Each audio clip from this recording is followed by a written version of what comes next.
12 વર્ષ ઉપાસના કરો, એક મંત્રનો 12 વર્ષ જપ કરો ને ત્યારે ઈશ્વર તમારી પર કૃપા કરે, બાકી કરે નહીં. ને આપણું કેવું છે કે આજે પૂજા કરી મહારાજે એટલે આજે આજે કાલે આપણે ફળ મળવું જ જોઈએ. અનુષ્ઠાન આજે પૂરો થયો, આજે એનું ફળ મળી જ જવું જોઈએ. અને મનુષ્ય બહુ અધૂરો જીવ છે, એને ભગવાનમાં શ્રદ્ધા છે પણ સબૂરી નથી, ધીરજ નથી. માનો કે ધીરજના ફળ મીઠા.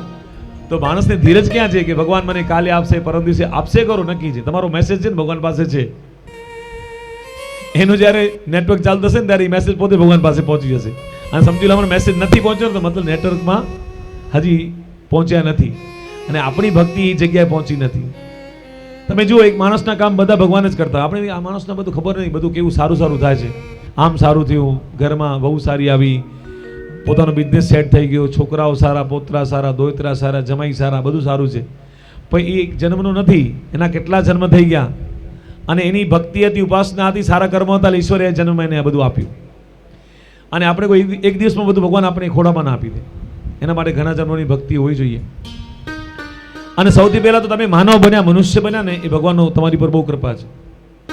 કોઈ પશુ બન્યા કે ઘોડો કે ગાય કે પશુ કે કૂતરાનો કોઈ જન્મ આપ્યો તો કેટલો દુઃખી થાત માણસ. કારણ કે લાચાર માણસ કેટલો છે, કાંઈ દુઃખ હોય તો શરીરમાં પીડા આપણે કહી ન શકે, એમ બસે કૂતરો હોય તો બસતો હોય, પીડા થાય પણ આપણે કહી ન શકે, ભૂખ્યો હોય તો કહી ન શકે મને ભૂખ લાગી છે. માણસ તો કહી દે મારે ભૂખ લાગી છે, મારે આમ છે, મારે આમ છે.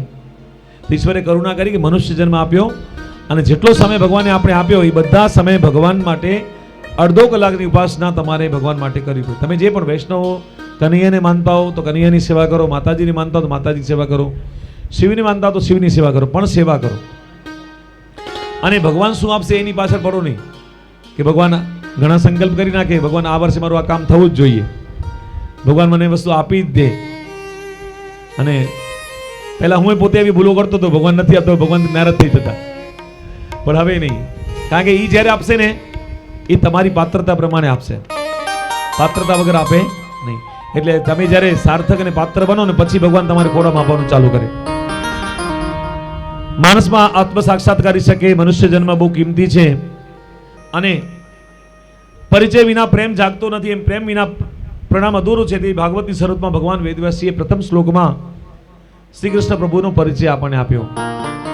સચ્ચિદાનંદ રૂપાય વિશ્વોત્પત્યાદિ હેતવે તાપત્ર વિનાશાય શ્રી કૃષ્ણાય વયમ નમઃ.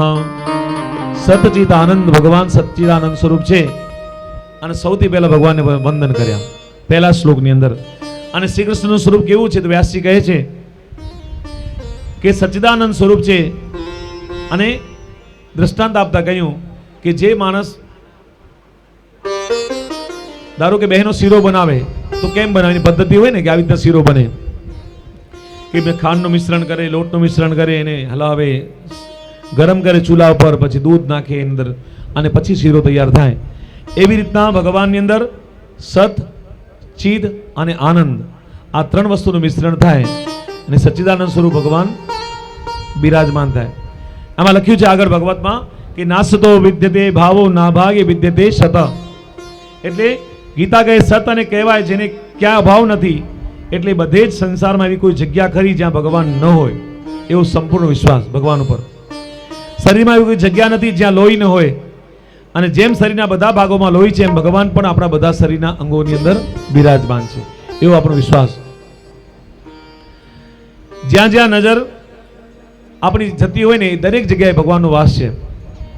સંસારમાં એક પણ જગ્યા એવી નથી જ્યાં ભગવાન ન હોય. કોઈનો પ્રશ્ન થાય કે ભગવાન જો બધે જ હોય તો દેખાતો કેમ નથી, અને જે તેલમાં છે છતાં કેમ દેખાતો નથી. પણ તલને પીલો એટલે તેલ એની અંદરથી બહાર નીકળે.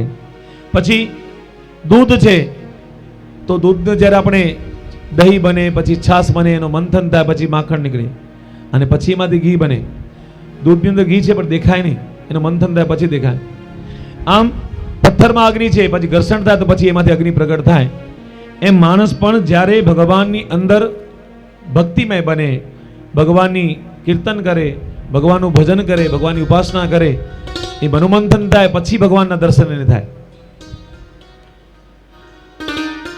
છે ને ભજન આંખ મારી ઉઘડે ત્યાં સીતારામ દેખું, ધન્ય મારું જીવન કૃપા એની લેખું. આંખ મારી ઉઘડે ત્યાં સીતારામ દેખ, ધન્ય મારું જીવન કૃપાએની લેખ. હે આંખ મારી ઉઘડે ત્યાં શ્રીજી બાબા દેખું, ધન્ય મારું જીવન કૃપા એની લેખું.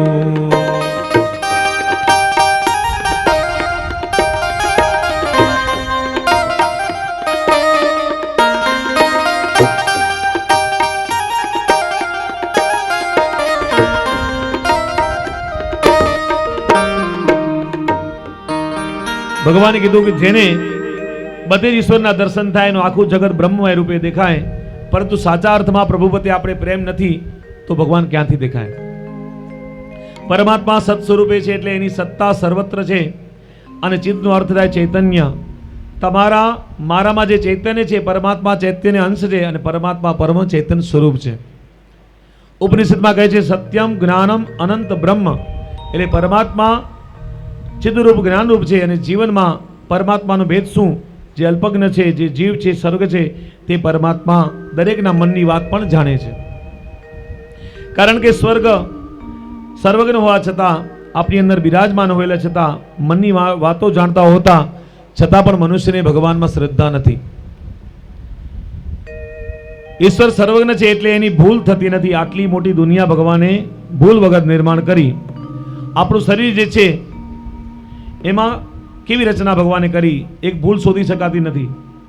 અને મોઢાના ઉપર આંખ ગોઠવી, અને મોઢામાં ખોરાક જાય એના પહેલા આંખ એની બરાબર તપાસણી કરે, પછી જ ખોરાક અંદર જાય.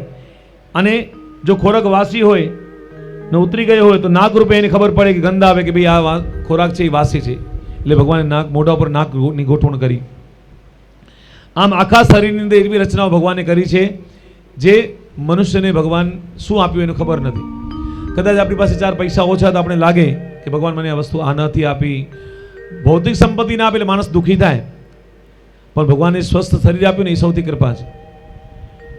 ફોરેનની અંદર પણ બધા હેલ્થ અને વેલ્થ કહે, હેલ્થ અને વેલ્થ હોવું જોઈએ. શરીર છે ને હંમેશા નિરોગી હોવું જોઈએ. નિરોગી કાયા તમારી પાસે. તમે જુઓ ઘણી બધી મીઠાઈઓ, માણસને ડાયાબિટીસ હોય તો ખાઈ ન શકે, ભોજન બધું કરી ન શકે, તો સોના ચાંદીથી પેટ ભરાશે નહીં. સ્વસ્થ શરીર હોય તો માણસ શરીર સારા ભોજન કરી શકે. અને જુઓ તમે ભોજન કરી શકતા ન હો એટલે તમે જીવનનો આનંદ ઓછો થઈ જાય કે ભાઈ મારે ડાયાબિટીસ છે, હું સાકર નહીં ખાઉં, મીઠું નહીં ખાઉં, આ નહીં ખાઉં. પેડા જોવાના હોય પણ ખાવાના મળે નહીં. અને જેમ દિવસો દિવસ પસાર થતા ગયા માણસ શરીરને ક્ષીણ કરી નાખે. શેના માટે? પૈસા કમાવામાં, ભોગ ભોગવવામાં. એટલે શરીર ક્ષીણ થતો જાય, પૈસા વધતા જાય, માણસ પાસે સમૃદ્ધિ વધી જાય, પણ શરીર ક્ષીણ હોય એટલે તમે કોઈ વસ્તુનું સુખ ભોગવી શકો નહીં. એટલે પરમાત્માને કહેવાનું કે ઈશ્વર સૌથી પહેલાં મારું જે શરીર છે સ્વસ્થ હોવું જોઈએ. એ કવિ ઈશ્વરની કરુણા આપણી પર હોવી જોઈએ. આનંદ દુનિયા પાસે છે. અને જગતગુરુ વલ્લભાચાર્યજી કહે છે કે રેતીમાં તેલ નથી, ગમે તેટલો પ્રયત્ન કરો છતાં રેતીમાંથી તેલ મળે નહીં. આ દુનિયામાં જડ પદાર્થ આનંદ બની શકે નહીં. જડ પદાર્થની આનંદ ભૌતિક સંપત્તિ. આજે ગાડી તમે એક લઈ લો, ઈચ્છા થાય કે આ વસ્તુ લેવી છે મારે, કદાચ તમારી ભગવાન વસ્તુ આપી દે, થોડા દિવસો પછી એનો આનંદ ઓછો થઈ જાય. પછી તમે એને ગાડીનો મોહ ન રહે, કોઈ સંપત્તિની વસ્તુનો મોહ, તમે મોબાઈલ પણ જો તો એ વસ્તુનો પણ મોહ રહે નહીં. ભૌતિક સંપત્તિનું સુખ કાયમ નથી, પણ ઈશ્વરનું સુખ હંમેશા કાયમ છે, આનંદ સ્વરૂપ છે. શ્રીમદ વલ્લભાચાર્યજી મહારાજ મહાપ્રભુજી આનંદનું સરનામું આપે છે કે પૂર્ણાનંદો હર્ષદસ્માદ કૃષ્ણમ એવ ગતિર્મમા. જ્યાં પૂર્ણ આનંદ છે એ મારું સરનામું છે. અને ભગવાનના ચરણારવિંદમાં આનંદ એ કૃષ્ણ પૂર્ણાનંદનો સાગર સ્વરૂપ બતાવેલો છે. ગોપીજનોએ પરમાત્માના પૂર્ણાનંદની અનુભૂતિ થઈ નિરાકાર ભગવાન ભક્તોનો આનંદનું દાન કરવા સાકાર બન્યા. અને ભગવાને સાકાર કે નિરાકાર આ બાબતમાં શાસ્ત્રોમાં વિવાદ આગળ ગયો. સગુણ નિર્ગુણ નહીં કછું ભેદા, અને પ્રેમ તે પ્રગટ હોય કહ ભેદા. ભગવાન નિર્ગુણ હોવા છતાં પ્રેમથી સગુણ બને. ભક્તોના સાકારમાં રસ છે, કારણ કે એ આપણે સાકાર છીએ અને તેથી આકારની ઉપાસના અભિપ્રેત છે. ગીતા કહે છે, અવક્તા હિ ગતિ દુર્ગમ, અવ્યક્ત બ્રહ્મની ગતિ ઘણા દુઃખથી પ્રાપ્ત થાય. અને કેવટને ભગવાનની શ્રીરામના પગ ધોયા જે આનંદ આવ્યો એ નિરાકારમાં મળવો શક્ય નથી.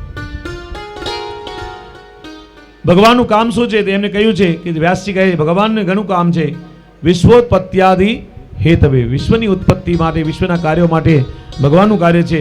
વિશ્વનું સર્જન ભગવાને કર્યું. કોઈ મકાન જોઈને ત્યારે સહજ પ્રશ્ન થાય કે આ મકાન છે તો એને બનાવનાર પણ હોવો જોઈએ, અને મકાન જેવી નાની વસ્તુ પણ આપમેળે તૈયાર થતી નથી, તો આટલો મોટો વિશ્વ ભગવાને કેવી રીતના બનાવ્યો છે? તો એને કોઈ ચલાવનાર માણસ પણ હશે. તો એ ઈશ્વરની શક્તિ છે જે આખા બ્રહ્માંડને ચલાવે છે. તમે જો વરસાદ ઋતુની અંદર વરસાદ, ગરમીની અંદર ગરમી, શીતળતાની ઠંડીની અંદર શીતળતા, આ બધી ઋતુનું સમપ્રમાણ ચાલ્યા કરે. સૂર્ય ઉદિત થાય પોતાના સમય પર, વળી પાછું સૂર્યાસ્ત થઈ જાય, મધ્યાહન થઈ જાય, સૂર્યાસ્ત પણ થાય, વળી પાછો બીજા દિવસે સૂર્ય ઉદિત થાય. ભગવાને પ્રકૃતિની કોઈ વસ્તુમાં ભેદ નથી રાખ્યા. એકમ થાય, બીજ થાય, આઠમ થાય, પૂનમ થાય, વળી અમાવસ્યા પણ આવે, સુદ આવે, વધ આવે. એક આખા બ્રહ્માંડની અંદર કોઈ તારાની ગણતરીમાં ફરક પડતો નથી. તારા મંડળ જે છે, ગ્રહ મંડળ છે, એ બધા પોતાની સિસ્ટમથી ચાલ્યા કરે છે. તો એ શક્તિ કોઈ એને ચલાવે છે. પછી આપણા જેવું મનુષ્ય બીજું કોઈ બનાવી શકતો નથી. અને બીજું આપણું શરીર છે ને, રુધિર પોતે બનાવે છે, એનો કોઈ મશીન નથી. અને એટલે આપણે બ્લડ ડોનેટ કરવું પડે, બ્લડ બીજા પાસેથી લેવું પડે. એનો બનાવવાનો કોઈ મશીન હજી બન્યો નથી. ઈશ્વરે કેવી રચના કરી કે આ શરીરની અંદર ખોરાક નાખો એમાંથી લોહી બની ગયા. અને આટલી બધી, અને બીજું એક કવિના વાક્યો છે, હે પ્રભુ મને સાચો ભરોસો છે તારો, હે પ્રભુ મને સાચો ભરોસો છે તારો, હે પ્રભુ મને સાચો ભરોસો છે તારો, હે પ્રભુ મને સાચો ભરોસો છે તારો. દૂધ મૂક્યું તે માતાના સ્તનમાં, જન્મ પછી થયો મારો. દૂધ મૂક્યું તે માતાના સ્તનમાં, જન્મ પછી થયો મારો. પલ પલ રચા કરતો તુમારી, પલ પલ રક્ષા કરતો તુમારી. તારાયા ઘડી ઉપકારો રે, ઓ પ્રભુ મને સાચો ભરોસો છે તારો, ઓ પ્રભુ મને સાચો ભરોસો છે તારો. આ ભક્તિની અંદર ભગવાને લખ્યું છે કવિઓએ કે દૂધ મૂક્યું તે માતાના સ્તનમાં, જન્મ પછી થયો મારો. બાળકના ગર્ભની અંદર રહે અને 5મા મહિને એનો જન્મ થાય એનાથી પહેલા ભગવાન દૂધની વ્યવસ્થા કરે. જન્મથી પહેલા દૂધ આપી દે ભગવાન. બાળક જન્મે એટલે એની માતાને દૂધ આપે. તો જે જન્મ પહેલા દૂધની જે વ્યવસ્થા કરતો હોય તો આપણી આગળની વ્યવસ્થા ભગવાને કરીએ છે. છતાં માણસના સ્વભાવની અંદર ભગવાન અને પ્રકૃતિ પર વિશ્વાસ બહુ ઓછો, કે કાલે શું, પરમ દિવસે શું. આપણા સંસારમાં બધા ઘણા બધા કવિઓ કહે કે જો એક પશુ છે ને એ કોઈ સંગ્રહ નથી કરતો, પણ માણસ પોતરા માટે પણ સંભાળી રાખે, મારા પોતરાને કામ આવશે. મારી ઘણી સાસુઓ પહેલા, હવે તો નથી કરતી સાસુ, પણ પહેલા જમાનામાં વહુને કામ આવશે ને આને કામ આવશે ને આ બધું રાખે ભેગું કરીને, પોતે પહેરે નહીં કપડાં. અને પછી બહુ આવે તો પછી કે હું તો સાડી પહેરતી જ નથી, હું તો ડ્રેસ પહેરું છું. તો સાસુ કહે તો એનો સમય પણ ગયો, એમણે પણ પહેર્યું નહીં, વહુએ પણ પહેર્યું નહીં. અને ઘણા કવિઓ કહે કે ભેગું કરવામાં ઘણું બધું ચાલ્યું જાય. અને માણસ કે કાલે પછી વાપરશું ને પરમ દિવસે વાપરશું ને કાલે કરશું ને પરમ દિવસે કરશું, અસલમાં પછી કાંઈ થાય જ નહીં. એટલે આજની ઘડી તે રડિયામણી, આજનો જે દિવસ છે ને એ શ્રેષ્ઠ છે, અને આજનો જે આનંદ છે શ્રેષ્ઠ છે. આજના આનંદમાં તમે રહો તો મજા છે, બાકી કાલે કરશું પરમ દિવસે કરશું તો કાંઈ થઈ શકે નહીં. મારા ભારતીમાં છે કે આપણે આ ભાદરવામાં જ કથા કરવી, કારતકમાં નહીં. તો મંડપ બંધાઈ ગયો, કથા થઈ ગઈ. પણ જો કારતકમાં રાખ્યો જ ને તો પછી ચૈત્ર થાત, અને ચૈત્રમાંથી પછી વૈશાખ. આડરી અધવચ્ચે રહીને મારું હરિ કરીશો. ભગવાનની ઈચ્છા હોય ને તો બધું કામ સફળ થઈ જાય, પણ જો ઈશ્વરની ઈચ્છા ન હોય ને તો બધા કામોમાં 17 વખત કઈ અડચણ આવે. આ ન થયું ને આ ન થયું ને આ ન કરી શક્યા ને. પણ ઈશ્વરની ઈચ્છા તો બધું કામ થાય. તો ભગવાને આટલી બધી વ્યવસ્થા કરી છે કે માણસના જન્મ થાય નથી પહેલી બધી વ્યવસ્થા ભગવાન કરી. અને બીજું જો બાળકનો જન્મ થાય ને એટલે સૌથી પહેલા એ દૂધ પીતો ત્યારે દૂધિયા દાંત હોય એને, અને પછી જ્યારે અનાજ ખાવાનું શરૂ કરે ને 6 મહિના પછી, અને કોળિયો જમાડીએ આપણે ભગવાનના નામનો, પછી અનાજ ખાઈ શકે. એટલે ભગવાન પછી એને કઠોળ ખાવા માટે એને બીજા દાંત આપેલું, દૂધિયા દાંત પડી જાય અને સારા દાંત આવી જાય. અને માણસ જ્યારે વૃદ્ધ થાય, ખબર પડે હવે પાચન શક્તિ નબળી પડી, ક્ષીણ થઈ ગઈ, તો ભગવાન એને દાંત લઈ લે. 32 માંથી દાંત ઓછા થઈ જાય. એટલે ભગવાન જન્મ પહેલા પણ વ્યવસ્થા કરે અને જન્મ પછીની વ્યવસ્થા પણ ભગવાન કરે. પણ માણસ ભગવાન અંદર ભાવવો જોઈએ. આમાં લખે છે આગળ કે દુઃખહરની સુખદેયની શ્રી યમુને, અને જેને પ્રાત ઓઠી ના હોય શ્રી યમુને મૈયા ત્યારો आनंद. कि गोकुल के निकट बहत है लहरन की छवि आवे, श्री यमुना मैया तेरो दरस मोह भावे. वृंदावन की कुंज गलिन में मोहन मुरली बजावे, श्री यमुना मैया त्यारो दरस मोह भावे. અને યમુના મહારાજની સ્વભાવ પર દુઃખ દૂર કરવાનો, સુખ આપવાનો આમ ઠાકોરજી મહાપ્રભુજીને યમુનાજી ત્રણેય સ્વભાવ સ્વરૂપ સમાન છે. આ કથામાં લખ્યું છે. 3 પ્રકારના દુઃખ ક્યાં છે? આદિ, વ્યાધિ અને ઉપાધિ.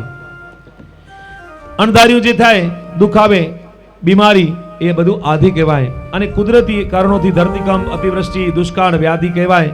અને ઉપાધિ એટલે હાથે કરીને વહોરી લેવું એને ઉપાધિ કહેવાય. કેટલાક લોકો કહેતા હોય છે કે હું લગ્ન કરીને પસ્તાયો અને દુઃખી થઈ ગયો. પણ ઘણા લોકો કહે કે ભાઈ તને કોઈ જબરદસ્તી કોઈ લગ્ન કરાવ્યા નતા. જ્યાં લગ્ન થયા તો કોઈ જબરદસ્તી કરી નથી. અને આમે કહે છે 1 ને 1 2, હા 1 ને 1 2 અને બગડે ને 2 થાય એટલે બગડી જાય કામ. એટલે હસવાની વાત છે, હકીકતમાં એવું નથી, નહીં તો સંસાર ચાલે નહીં.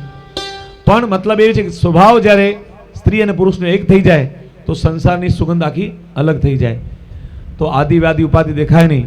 પણ જો સંસારની અંદર માયાની અંદર 2 વખતના વિચારો ભેદ થાય, એક જગ્યા જાય બીજો બીજી જગ્યા જાય, ઉત્તર અને દક્ષિણ થાય, રથના પૈડા સમાન ચાલે તો સંસાર સારું ચાલે.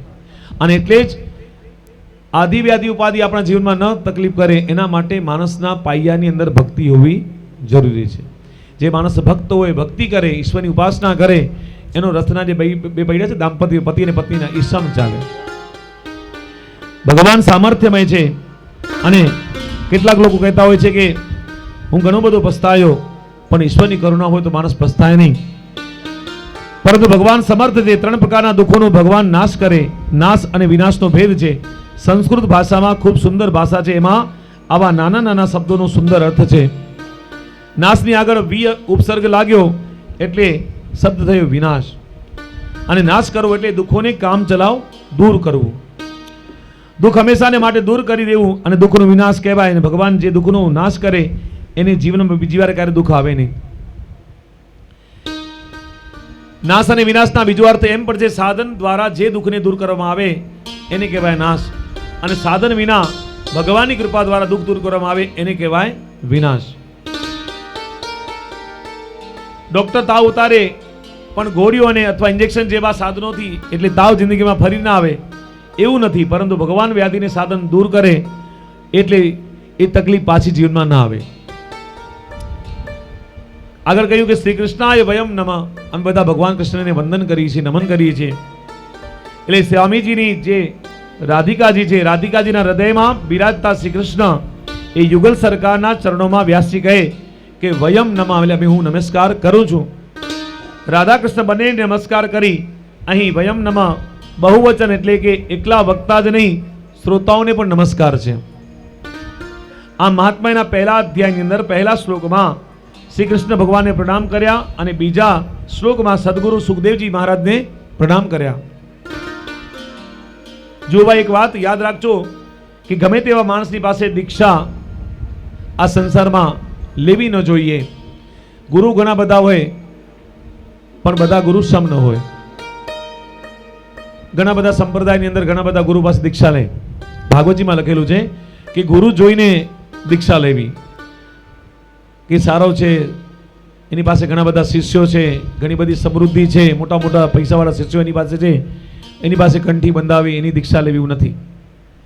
ગુરુ છે ને એ ગોતવાથી ન મળે, પોતે મળે.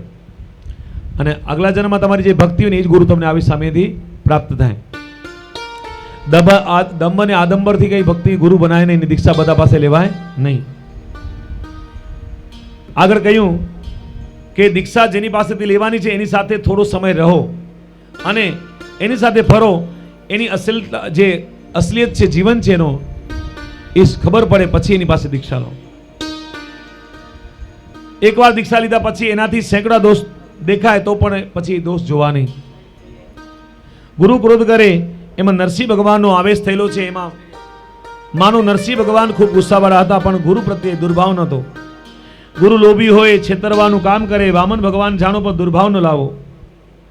ગુરુ ગાદી પર બેસી જ્ઞાન આપતો હોય અને ગુરુ સૂર્યમાની વંદન કરો. જેમ સૂર્ય દુનિયાને પ્રકાશ આપે એમ ગુરુ જ્ઞાન પ્રકાશ આપે. ગુરુ વિલાસી બને તો કૃષ્ણ માનો, આવી ગુરુ નિષ્ઠા હોવી જોઈએ. એટલે કે વૈષ્ણવ કહે છે કે પ્રીતિ બધી શ્રી વલ્લભપત્સો ઓર ન મન મેં ભાવ હો. એટલે આધ્યાત્મિક માર્ગમાં ગુરુ કૃપા વગર માણસ આગળ ન વધી શકે. પણ ગુરુ કોણ? તો સંસ્કૃતમાં બે શબ્દ છે, ગુરુ અને લઘુ. લઘુ એટલે હલકો અને ગુરુ એટલે ભારે. ગુરુ જ્ઞાન વૈરાગ્યથી ભારે હોય તો વાસનાઓ વંટોળીની જેમ ઉડાડીને લઈ જાય અને સામાય વિશેનું મોજું જેમ ચંચળ કરી નાખે. એમ ગુરુ મહાન નથી પણ લઘુ છે, સામાન્ય છે. ગુરુની મોટી જવાબદારી છે, નિષ્ઠાવાન શિષ્ય છે. આમ વ્યાસજીને બીજા શ્લોકમાં સદગુરુ સુખદેવજીને નમસ્કાર કર્યા. એકવાર એવું બન્યું કે નારદજી ફરતા ફરતા કૈલાસ પર્વત પર આવ્યા અને નારદજી આવે એટલે કે કંઈક નવું જૂનું થાય એમ સમજી લેવાનું. નારદજી કૈલાસ પર્વત પર પહોંચ્યા અને મહાદેવજી ત્યાં પધાર્યા છે. ઘરમાં ભોળાનાથ નતા. નારદજીને થયું શિવજી નથી એટલે શિવ પાર્વતી વચ્ચે કંઈક ઝઘડાની વાતો કરાવું, અનુકૂળતા છે. પાર્વતી એકલા હતા.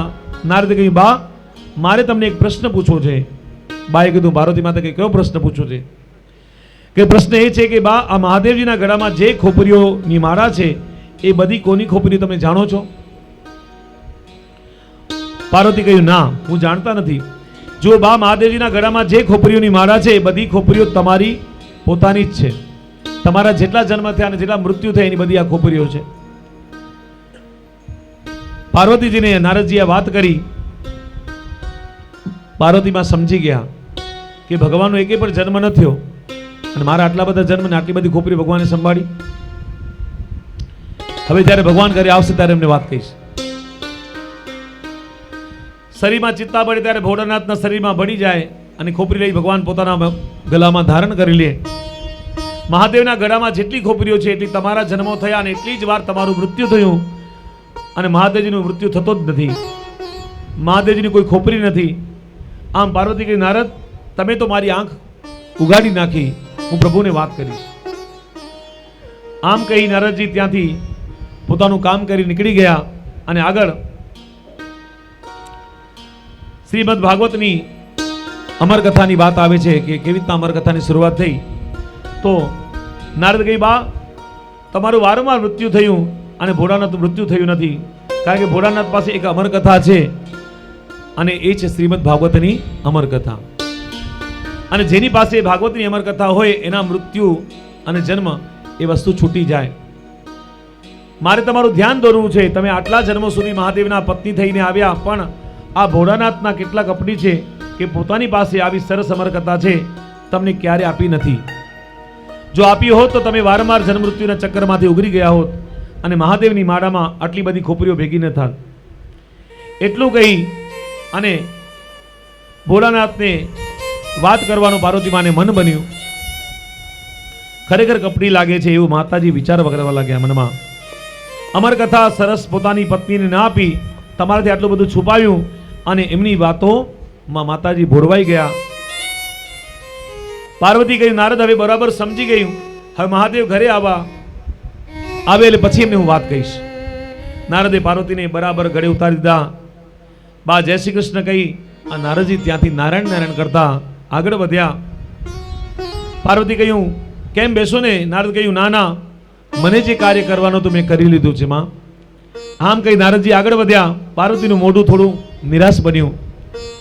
મહાદેવ તપ કરીને ઘરે આવ્યા. પાર્વતી બોલ્યા નહીં. વાતાવરણ થોડું શાંત હતું. માતાજીનું ચહેરા પર હાસ્ય નહોતું. ભગવાન સમજી ગયા કાંઈક અઘટિત છે. મહાદેવ કહ્યું પાર્વતી મને જલપાન કરાવો. પાર્વતી કહ્યું ભોળાનાથ પહેલા મારો એક પ્રશ્નનો જવાબ આપો. કે શું છે પ્રશ્ન? કે મહાદેવ મારો વારંવાર મૃત્યુ થાય છે અને આપ મૃત્યુંજય છો. મૃત્યુંજય મહાદેવ ત્રાહિ મામ શરણાગત જન્મ મૃત્યુ જરા વ્યાધિ પીડિતમ કર્મ બંધને. તમે અમર છો અને મારું વારંવાર મૃત્યુ થાય એવું કેમ? એનું કારણ શું છે મને જણાવો.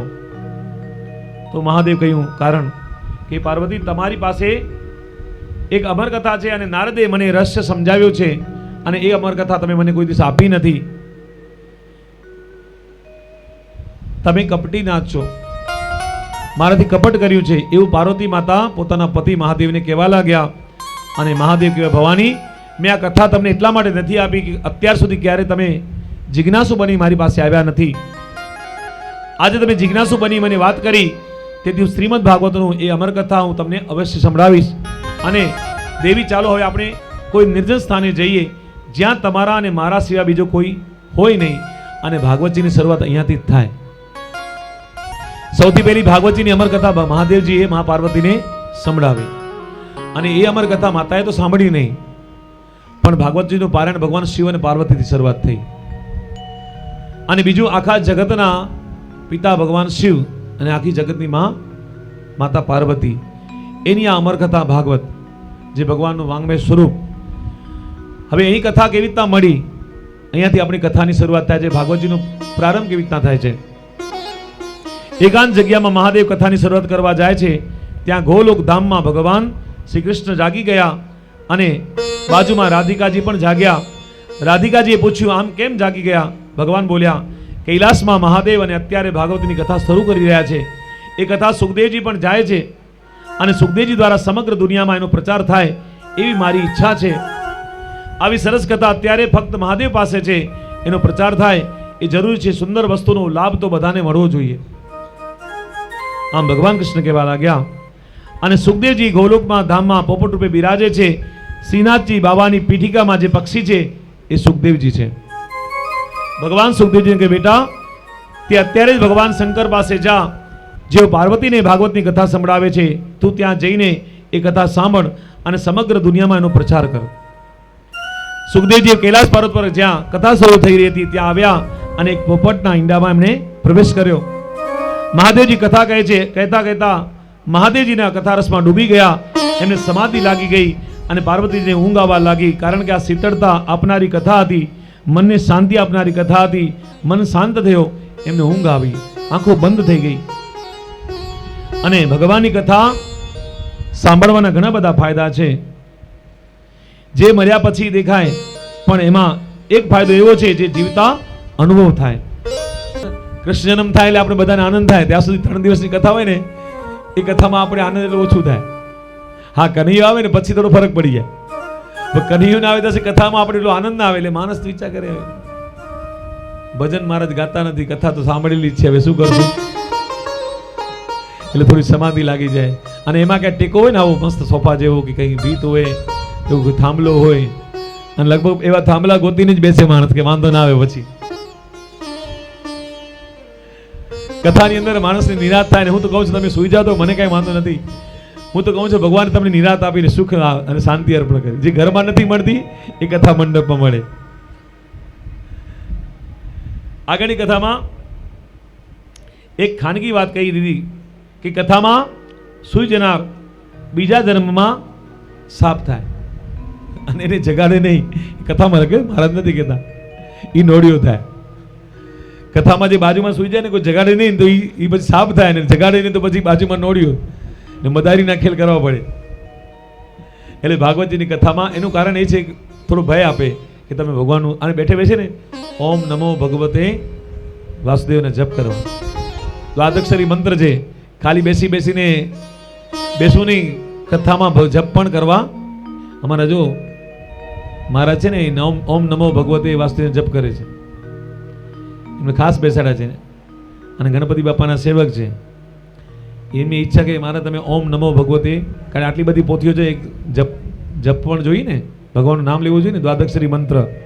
એ દ્વાદક્ષરી મંત્ર કરશે. અમારા આનંદ મહારાજ કથાનું પારાયણ કરશે, આખી કથાના શ્લોકો વાંચશે. એટલે શ્લોકોનું પારાયણ પણ થશે, ભગવાનના જપ પણ થશે. અને અહીંયા થોડી જાજી કથા મારા રાજેશ મહારાજ સમજાવશે, કારણ કે કથાના મહારાજ 2 કલાકની અંદર કેટલી કથા થાય.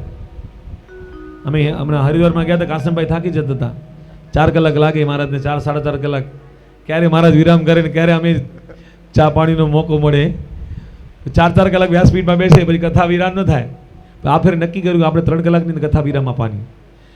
કારણ કે એનું કારણ છે કે જો કંટાળો પણ આવે તો એ ભગવાનને પસંદ નથી. કોઈ પણ છે ને આનંદની વસ્તુ તમે ભગવાનને અર્પણ કરો તો મજા આવે.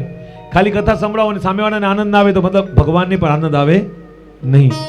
એટલે જ્યાં આનંદ છે ત્યાં ઈશ્વર છે. એટલે તમને જ્યારે ભક્તોને આનંદ આવે ને કથા સાંભળીને સમજી લો ભગવાન અહીંયા હાજર થઈ ગયા.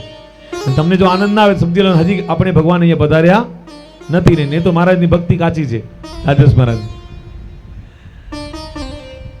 તવ કથામૃતમ તપ્ત જીવનમ કવિભિરીડિતમ કલ્મષામહમ શ્રવણ મંગલમ શ્રીમદાદતમ ભુવિ ગુણંતિ તે ભૂરિદા જના. ગોપી ગીતમાં ભાવ છે કે ભક્તોનો ભાવની વાત છે.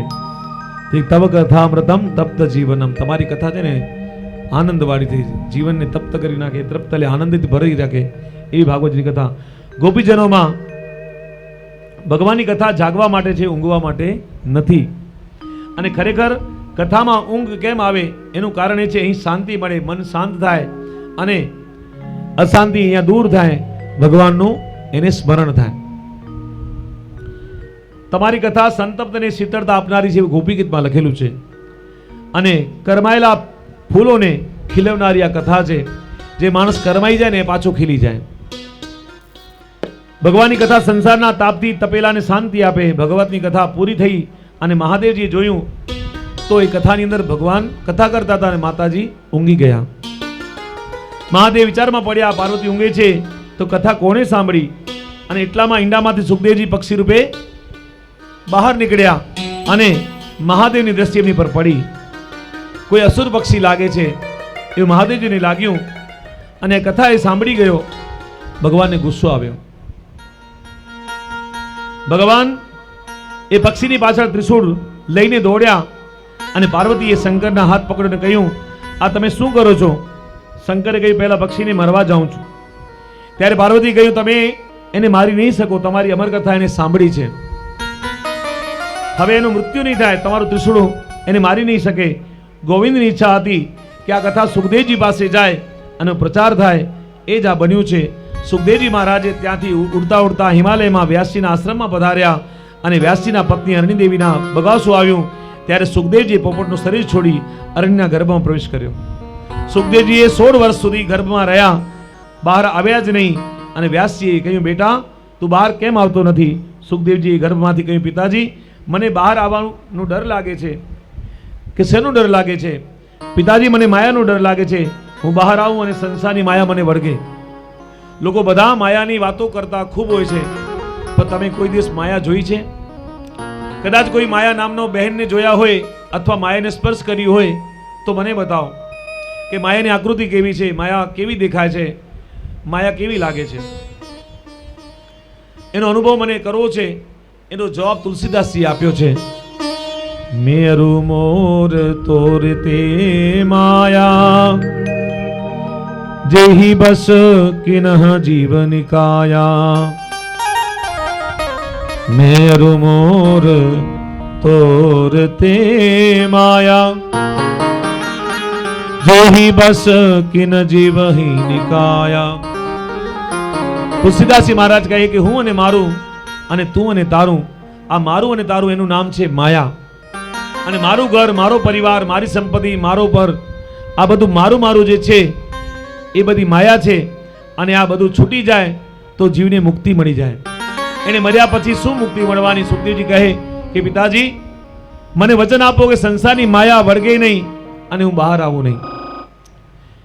વ્યાસજી કહે, બેટા એવું વચન હું તને કઈ રીતે આપું?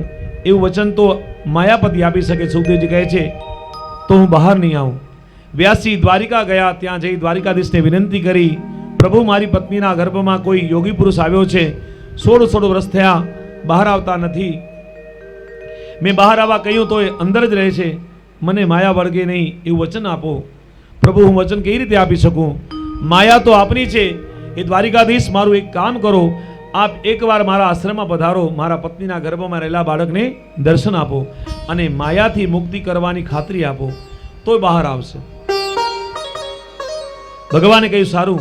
આમ દ્વારિકાધીશે અરણીના ગર્ભમાં પ્રવેશ કર્યો અને સુખદેવજીને ગર્ભમાં દર્શન આપ્યા. ભગવાને કહ્યું, બેટા હું તને વચન આપું છું કે મારી માયા તને હેરાન નહીં કરે. ગર્ભમાં પ્રભુના દર્શન થયા અને માયા સામે રક્ષણની ખાતરી મળતા સુખદેવજી મહારાજનું પ્રાગટ્ય થયું.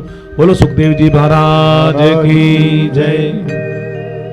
આકાશમાંથી દેવોએ વાજિંત્રો વગાડ્યા, જય જયકાર થયો, નમઃ શબ્દ બોલવામાં આવ્યો, દુંદુભી નગારા વાગવા લાગ્યા અને પુષ્પની વૃષ્ટિ થવા લાગી. સુખદેવજી મહારાજનો જન્મ થયો.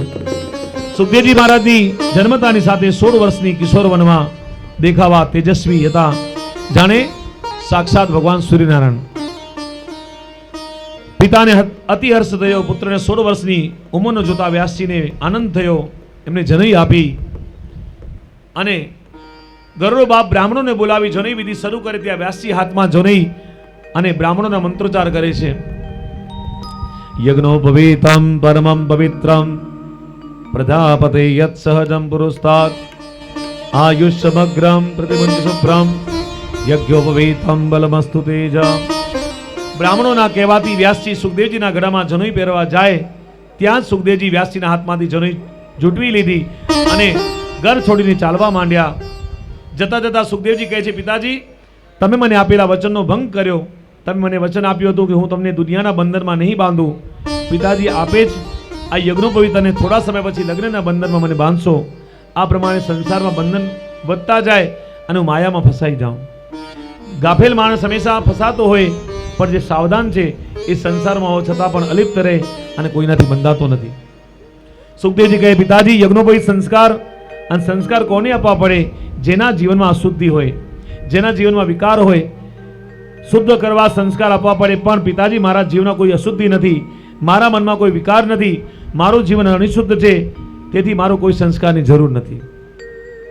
સુખદેવજી એટલા વૈરાગી હતા કે એને જન્મતાની સાથે મા બાપ અને ઘર છોડી દીધા. હિમાલયની અટપટી કેડીઓ પર દોડવા લાગ્યા અને ગરુડો બાપ દીકરાની પાછળ દોડે અને બૂમો પાડે, હે બેટા તું પાછો આવ. વ્યાસજી મહારાજ સુખદેવજીને બોલાવે છે, પ્રાર્થના કરે છે. યમ પ્રવજંતમનુપેતમપેત કૃત્યમ દૈપાયનો વિરહ કાતરયા જુભાવ પુત્રેતિ તન્મય દયા તર્વોભિનેન્દો ત્વં સર્વભૂત હૃદયમ મુનિમાનતોસ્મિ. ગરુડો બાપ દીકરાની પાછળ પાગલ બન્યો. સુખદેવજી યોગી પુરુષ હતા, એમણે વૃક્ષોમાં પ્રવેશ કર્યો. યોગી બધામાં પ્રવેશ કરે. આપણામાં વૃક્ષ પથ્થરમાં થાંભલામાં પણ પ્રવેશ કરી શકે. ભગવાનની અવ્યવહિત ગતિ છે, એમ યોગીની પણ અવ્યવહિત ગતિ છે. જોગી જડમાં ચેતનમાં બધામાં પ્રવેશ કરી શકે. સુખદેવજીએ વૃક્ષોમાં પ્રવેશ કર્યો અને વ્યાસજીએ જ્યારે બૂમ પાડી, હે બેટા, ત્યારે સુખદેવજી વૃક્ષમાંથી બોલે છે કે વ્યાસજી કહ્યું, હું તમારો બાપ છું અને હું તમારો દીકરો. એ સંબંધ બધો જૂનો છે. માણસના ઘણા બધા સંબંધો બન્યા. સુખદેવજી, પિતાજી આજ તમારું અજ્ઞાન છે, તમે મને તમારો દીકરો માનો છો. પિતાજી, આ જન્મમાં મરણના ચક્રમાં કેટલી વાર આપણે પિતાને પુત્ર બન્યા. હું વારંવાર અલગ અલગ જન્મો થયા, તમારો પુત્ર થયો. આવા અનેક જન્મો આપણા થઈ ગયા. જેમ આપણે ઘણા જન્મો થયા, જેમ આપણા પાસે 10 રૂપિયાની નોટ હોય, એમાંથી 10 રૂપિયાની નોટ 1000 માણસોના હાથમાં જાય. એવી જ રીતના માણસોના કેટલા બધા જન્મ અને મૃત્યુ થયા કરે. 84 લાખ યોનિમાં માણસ જન્મ લે, પાછો મૃત્યુ પામે. એમાં ઘણા બધા સંબંધો બને. સુખદેવજી કહે, પિતાજી મારા અનેક જન્મ થયા. જ્યાં ગયા હતા ત્યાં કોઈની બાપ, કોઈનો દીકરો, કોઈનો ભાઈ, પણ આપણે કોઈના થયા નથી. આ જન્મ મરણનું ચક્ર અનાદિકાળથી ચાલતું આવે છે. માટે પિતાજી, તમે જેટલા મારી પાછળ પાગલ થયા છો એટલા જ પ્રભુ પાછળ તમે પાગલ થાઓ, પ્રભુનું ભજન કરો, તો પ્રભુ તમને પ્રાપ્ત થશે અને તમારો બેડો પાર થઈ જશે. સંસારના સંબંધો વિચિત્ર છે. આજે જે તમારી માં છે એ કોઈ જન્મમાં દીકરી, બહેન કે પત્નીના રૂપમાં પણ આવી શકે. તેથી સંબંધના આધારે અશક્ત થવું જોઈએ નહીં. અને એટલે કે કોણ કોની માતા, કોણ કોનો પિતા, બધું ખોટું છે. ગોવિંદનું ભજન કરો એ જ સાચું છે. સુખદેવજી વૃક્ષમાં બેસીને આવું બોલ્યા. એ સાંભળી વ્યાસજીની આંખ ઉગડી ગઈ. એમને થયું, મારો દીકરો ધન્ય છે. જેટલો વૈરાગ્ય મારા પુત્રમાં છે એટલો મારામાં નથી. અને ભલે મને વેદના વિભાગ કર્યા હોય, ભલે 18 પુરાણની રચના કરી હોય, પરંતુ જે વિવેક વૈરાગ્ય મારા પુત્રમાં છે એ મારામાં નથી. અને મારાથી એની લાયકાત વધારે છે. એટલે વ્યાસજીએ એમના પુત્ર સુખદેવજીને 2 હાથ જોડીને નમસ્કાર કર્યા. બાપ દીકરાને વંદન કરે એવું દુનિયામાં બીજે ક્યાંય જોવા નહીં મળે, પણ ભારતમાં જોવા મળશે. આપણી સંસ્કૃતિ મહાન છે. એ વ્યક્તિને પૂજા ઉપરના ઉંમરના આધારે થતી નથી, પણ એના સદગુણ, જ્ઞાન અને વૈરાગ્યના તપથી થાય છે. આ શ્રીમદ ભાગવતની કથા ક્યાં ક્યાં શરૂ થઈ? નૈમિષારણ્યમાં. કોને કહેવાય? જ્યાં બેસીને તપ કરવાનું, ત્યાગ કરવાનું અવસર પ્રાપ્ત થાય. એ નૈમિષારણ્યમાં બધા ઋષિઓ ત્યાગ કરીને યજ્ઞાદિક કર્મો કરે અને શ્રીમદ ભાગવતની કથા કરતા રહે. જ્યાં જ્યાં આવી કથા ચાલતી હોય ત્યાં યજ્ઞાએ નૈમિષારણ્યમાં કહેવાય. 8 કે 7 દિવસ માટે જ્યાં ભગવતની કથા ચાલતી હોય એ જગ્યા પણ નૈમિષારણ્ય છે. કારણ કે ત્યાં બેઠેલા 108 દિવસ તપ કરવાનું, એક આસન ઉપર 3-3 કલાક બેસી રહેવાનું, કંઈ બોલવું નહીં, કંઈ ખાવું નહીં, કાંઈ પીવું નહીં, એ તપસ્યા એ નૈમિષારણ્ય બને. સંસ્કૃતમાં નિમિષનો અર્થ થાય આંખનો પલકારો. અને જ્યાં પ્રભુની કથા શ્રવણ કરતા કરતા એટલી બધી એકાગ્રતા થઈ, એ શ્રોતા વક્તા બંનેના આંખના પલકારા અટકી ગયા. તેથી આ અરણ્યનું નામ નૈમિષારણ્ય પડ્યું. નૈમિષારણ્યના અર્થ એ છે કે જ્યાં મનનું ચક્ર સ્થિર થાય એનું નામ નૈમિષારણ્ય. અહીં વક્તા કોણ છે? અહીં વક્તા સુતપુરાણી છે. અને સુતપુરાણી કેવા વક્તા છે? મહામતી, એટલે બુદ્ધિશાળી છે. જેમને 4 લાખ શ્લોક કંઠસ્થ હતા. આપણે ગીતાના 4 શ્લોક યાદ હોય તો કેવો આનંદ થાય. યમનાષ્ટકના 8 શ્લોક યાદ હોય તો કેવો આનંદ થાય. અને સુતજીને 4 લાખ શ્લોક યાદ હતા. સુતપુરાણીના મોઢે હતા.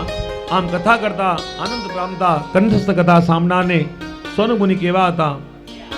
કથામૃત રસાદ કુશલમ સોનકો બ્રવીત. ભાગવત કથા સાંભળવામાં કુશળ હતા. અને કુશળ કોને કહેવાય? કઈ વ્યક્તિ કુશળ કહેવાય? કઈ સ્ત્રીને કુશળ કહેવાય? એ સ્ત્રી કોણ છે? જે 11 વાગે અલગ અલગ સ્વરૂપોની વાત કરી કે કોણ કુશળ હોય. તો દરેક વ્યક્તિ પોતાના જીવનમાં કુશળ હોય.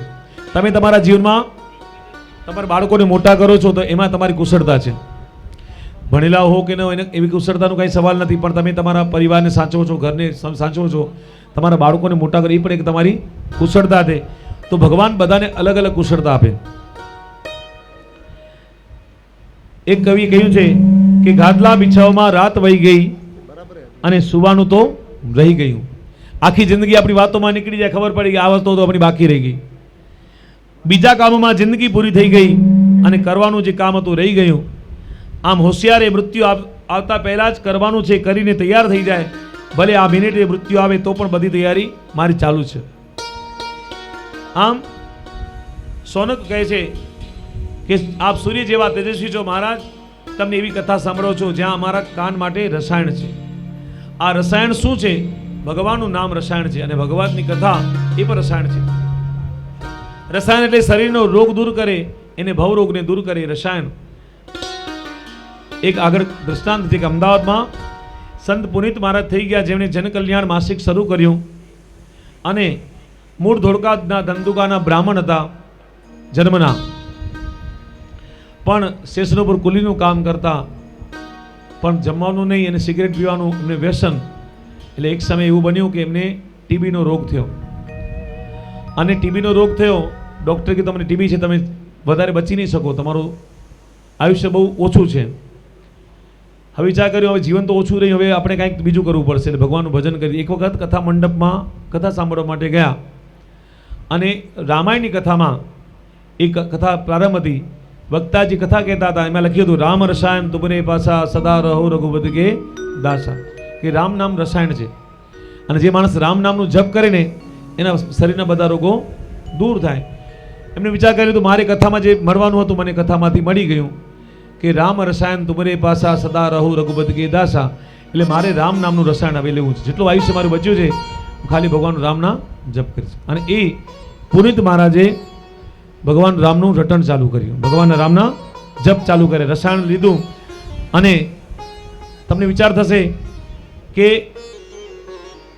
શ્રી રામ જય રામ જય જય રામ, શ્રી રામ જય રામ જય જય રામ, શ્રી રામ જય રામ જય જય રામ, શ્રી રામ જય રામ જય જય રામ, એવા જપ કરતા કરતા ઘણો બધો સમય નીકળી ગયો. 6 મહિના જ્યારે થયા ને ત્યારે ડૉક્ટરને જ્યારે પાછું બતાવવા માટે ગયા તો ખબર પડી કે એમના શરીરમાં જે ટીબીનો રોગ હતો નીકળી ગયો હતો. અને ડૉક્ટરે પૂછ્યું તમને જે બીમારી હતી કેમ તમે શું દવા લીધી, કોઈ બીજા ડૉક્ટર પાસે દવા લીધી? કે ના, કે રામ રસાયણ તુમરે પાસા સદા રહો રઘુપતિ કે દાસા. કે રામ રામનું રસાયણ મેં લીધું, ભગવાન રામના મેં જપ કર્યા, બીજી મેં કોઈ દવા લીધી નથી. અને બની એવું કે એમની તો બીમારી દૂર થઈ ગઈ અને જે ડૉક્ટર હતા એ થોડા સમયમાં મૃત્યુ પામ્યા. એ સંત પુનિત મહારાજ, અને પુનિત મહારાજના કેટલા બધા ભજનો આપણે બધા એમણે લખ્યા છે, ભગવાનનું ભજન કર્યું.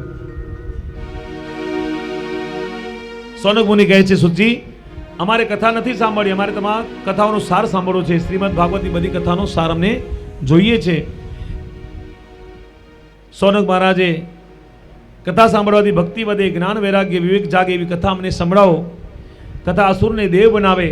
અસુર કોને કહેવાય? જે માત્ર પેટ ભરવા માટે જીવે એ અસુર છે, અને જેના જીવનનું સૂત્ર કમાવું અને ખાવું એ પણ અસુર છે. અસુરને કોઈ પરમાત્મ હોતું નથી, સ્વાર્થી માણસ અસુર છે. જેવી રીતના ઘણા બધા દાખલા હોય કે સામેવાળાનું જે થવું હોય તે થાય, પણ મારું કામ થાય છે, મને પૈસા મળે છે ને. અને આવું અસુરી જીવન જે જીવે એની પર ઈશ્વરની કરુણા ન થાય. સ્વાર્થી વૃત્તિના લોકો અસુર છે. પોતાના 5 રૂપિયા બચાવવા માટે બીજાના 500 રૂપિયાનું નુકસાન કરે. અને જેના જીવનમાં ભક્તિ નથી, પ્રભુની વિમુખ છે, અસુર છે. ભક્તિ ન કરો તો ગરીબીની, મા બાપની, દેશની, દિન દુખિયાની સેવા કરો, પણ જીવનમાં સેવા હોવી જરૂરી છે. અને જે સેવા નથી કરતો એ માણસ પણ અસુર છે. સુજી મહારાજ અમને અસુરને દેવ બનાવે એવી કથા અમને કહો, એમ સોનક મુનિએ કહ્યું. કલેશાક્રાંતસ્ય તસ્યૈવ શોધને કેમ પરાગણમ. મહારાજ અમારા કાળજાના કલેશને દૂર કરી શાંતિ આપે એવી કથા અમને કહો. મારા ચિંતામણી લૌકિક સુખ આપે, એ કલ્પવૃક્ષનું સ્વર્ગનું સુખ આપે, એ ગુરુ પ્રસન્ન થાય એવી યોગ્યોને દુર્લભ એવું કંકુર લોકો આપે એવી અમારી પર કૃપા કરો. મહાપ્રભુજી કહે છે કે કથા સાંભળવાના 5 ફાયદા છે. સૌથી પહેલો, સર્વ સંશયોની નિવૃત્તિ થાય, શ્રોતા વક્તા યોગ્ય બને ત્યારે. બીજી વસ્તુ કે નિર્ભયતા આવે, નિડરતા આવે, કોઈનો ભય સતાવે નહીં, અને માણસને મરવાનો ભય મોટો છે એમાંથી માણસ બહાર નીકળે. ત્રીજી વસ્તુ કે સર્વાત્મા ભાવની પ્રાપ્તિ થાય અને ભગવત ભાવ જાગે, દ્રષ્ટિ એવી થાય કે બધામાં સર્વેશ્વરના દર્શન, ઈશ્વરના દર્શન થાય. પછી તક્ષક ના કરે તો એમને ભય લાગે નહીં. ચોથી વસ્તુ કીધી કે ભક્તિ વધે એટલે ભગવત ભાવની વૃદ્ધિ થાય, અને 5મી વસ્તુ ઠાકોરજીની પ્રાપ્તિ થાય. એવી આપણે મહાપ્રભુજીએ 5 વાતો આપણને સમજાવી. સૂચિ કહે છે પ્રતિશોનિક ચિતે દેહતો વચ્મી વિચાર્ય ચ સર્વ સિદ્ધાંત નિષ્પન્નમ સંસાર ભયનાશનમ. સૂચિ કહે છે સોનકજી ભગવાન માટે તમને પ્રેમ છે, માટે હું તમને જન્મ મૃત્યુના ભયને દૂર કરનારી અને તમામ સિદ્ધાંતોની નિષ્કર્મ જેમાં એ ભાગવતની કથા સંભળાવું છું. શ્રોતામાં પણ 3 વસ્તુ હોવી જોઈએ. સૌથી પહેલા શ્રોતાના લક્ષણો કયા? શ્રોતા એટલે કોણ? જે કથા ભગવાનની સાંભળે છે એ બધા. અને તમે બધી કથામાં સાંભળે એક શ્રોતા અને એક શ્રોતા. શ્રોતા એટલે ખાલી આંખો બંધ થઈને ઊંઘ આવી જાય શ્રોતા ને કહેવાય, પણ જેને ભગવાનનું એક પણ વસ્તુ સમજાય જ નહીં કે આ ભગવત શું કહેવા માંગે છે, આ શ્લોક શું કહેવા માંગે છે, ઈશ્વરની કથાનું મહત્વ શું છે, બધા શ્રોતા છે. પણ જે ભગવાનના ભજનનો એક એક શબ્દ નહીં સમજે પણ એક વસ્તુ સમજાય જાય ને તો એને શ્રોતા કહેવાય. આમ શ્રોતાના લક્ષણો કયા? કે જિજ્ઞાસા, કંઈક જાણવાની જિજ્ઞાસા એમાં હોવી જોઈએ, પહેલું લક્ષણ. પછી કથામાં રસ પડે. કેટલાક કહેતા હોય છે કે એકની એક કથા વારંવાર શું સાંભળવી? એ કથા તમે ઘણી વાર સાંભળી, ખોટો સમય બરબાદ કરો, પરંતુ આપણે તો રોજ કેટલી વાતો વારંવાર કરીએ છીએ, સમય બરબાદ કરીએ છીએ, છતાં એવું લાગતું નથી, તો કથામાં લાગે. બીજી વસ્તુ કીધી, શ્રોતામાં શ્રદ્ધા હોવી જોઈએ. ભાગવત માટે શ્રદ્ધા હોવી જોઈએ અને વક્તા માટે પણ શ્રદ્ધા હોવી જોઈએ. વક્તા કથા ચાલુ હોય ત્યારે સુધી સુખદેવજી અને વ્યાસ સ્વરૂપ છે એવો ભાવ આપણા શ્રોતાના મનમાં હોવો જોઈએ. ત્રીજી વસ્તુ કીધી, કથા પ્રત્યે પ્રેમ હોવો જોઈએ. દીકરા માટે મા બાપને પ્રેમ હોય અને દીકરો અમેરિકા ગયો હોય અને એનો મિત્ર દેશમાં પાછો આવે અને આપણે વાતો કરી ઘણીવાર સાંભળીએ, કેમ રહે છે, શું કરે છે, કેવો છે. 3 કલાક વાતો કરી આપણું પેટ ભરાય નહીં, સાંભળ્યા જ કરીએ. એવી રીતના ભગવાન માટે પણ 3 કલાક કાઢવા પડે. જેમ દીકરાની વાતો સાંભળવામાં થાક લાગતો નથી, એમ ભગવાનની કથા સાંભળવામાં થાક ન લાગવો જોઈએ. આમ ભાગવતની કથા છે એ સંસારના ભયને નાશ કરે છે. સંસારના ભયને નાશ કરનારી માણસને સૌથી મોટું ભય મૃત્યુનું છે, અને આ કથા પરિસ્થિતિની જેમ મૃત્યુના ભયમાંથી મુક્ત કરનારી છે. એક ભાઈ કહેતા કે મહારાજ, પરીક્ષિતની પાછળ તો સાપ પડ્યો, મારી પાછળ ક્યાં સાપ પડ્યો છે? પરંતુ ભાગવત કહે છે કે દુનિયામાં એક પણ માણસ એવો નથી જેની પાછળ કાલરૂપી સર્પ ન પડ્યો હોય. અને એવું નથી આપણે 100 વર્ષ જીવશું કે 60 વર્ષ કે 70 નક્કી નથી. ન જાણ્યું જાનકી નાતે સવારે શું થવાનું છે, આપણો શ્વાસ કેટલા આપણે ખબર નથી. એટલે કાલરૂપી સર્પ બધાના માણસ ઉપર ફરે જ છે, પણ માણસને એવું વિશ્વાસ છે કે મારું મૃત્યુ થશે જ નહીં. આપણે બધાના મૃત્યુ થતા જોઈએ, એને એટેક આવી ગયો, એક્સિડન્ટ થયો, આ થયો, બધું સાંભળતા હોય, છતાં પણ માણસ ભય રહેત રહે. અને એમને વિચારે કે ભાઈ મને ભગવાન જેટલો સમય આપ્યો થોડું ભગવાનનું ભજન કરી લઉં, ભગવાનનું નામ લઉં. આમ કાલરૂપી સર્પ બધા પાછળ છે, અને એ સર્પથી બચવા માટે ભગવાનનું ભજન આપણે કરવું જોઈએ. એક ભાઈ કહેતા, મહારાજ આ તો પૈસાવાળાનું કામ છે, પૈસા હોય તો ભાગવત પણ બેસી જાય અને રામાયણ પણ બેસી જાય. પણ ના, એવું નથી. પૈસા તો લોકો પાસે ઘણા છે. કેટલાક લોકો હોટલની અંદર એ બધી જગ્યાઓમાં 25-50 હજાર ખર્ચો કરી નાખે, હિલ સ્ટેશનમાં ફરવા માટે જાય, પણ ભગવાનની પૂજા કરી શકે નહીં. અને એક વસ્તુ યાદ રાખવાની, જો ઈશ્વરની ઈચ્છા ન હોય તો તમે પૂજન પણ કરી શકતા નથી, મંદિર પર જઈ શકતા નથી, ભગવાનનું નામ લઈ શકતા પણ નથી. પહેલાં કે હું રોજ દીવા કરતી, રોજ પૂજા કરતી, રોજ પાઠ કરતી, હવે થતું નથી. હવે મારાથી માળા થતી નથી, મંદિરે જવાતું નથી. તમે એ જતા જે રોજ મંદિરે જતા, માળા કરતા, પૂજન કરતા, આજે એ શરીર તમારું જતું નથી. મતલબ કે ઈશ્વરથી તમે દૂર થઈ ગયા. અને ઈશ્વર તમને જ્યારે દૂર કરે ને ત્યારે તમે ભગવાન ભજન ભૂલી જાઓ, પૂજા અનુષ્ઠાન યાદ ના આવે, મંદિર યાદ ના આવે, પોતાની માયામાં માણસને ભગવાન રાખી લે. જન્માંતરે ભવેત પુણ્ય તદા ભાગવતમ લભે પરીક્ષિતે કથા વક્તુમ સભાયામ સંસ્થિતે શુકા સુધા કુંભ ગ્રહિત પેયમ દેવાસત્ર સમાગનમ. લખેલું છે, જન્માંતરે ભવત પુણ્ય તદા ભાગવતમ લગે. જ્યારે ઘણા જન્મના પુણ્ય ભેગા થયા ત્યારે ભાગવતજી આપણને મળે.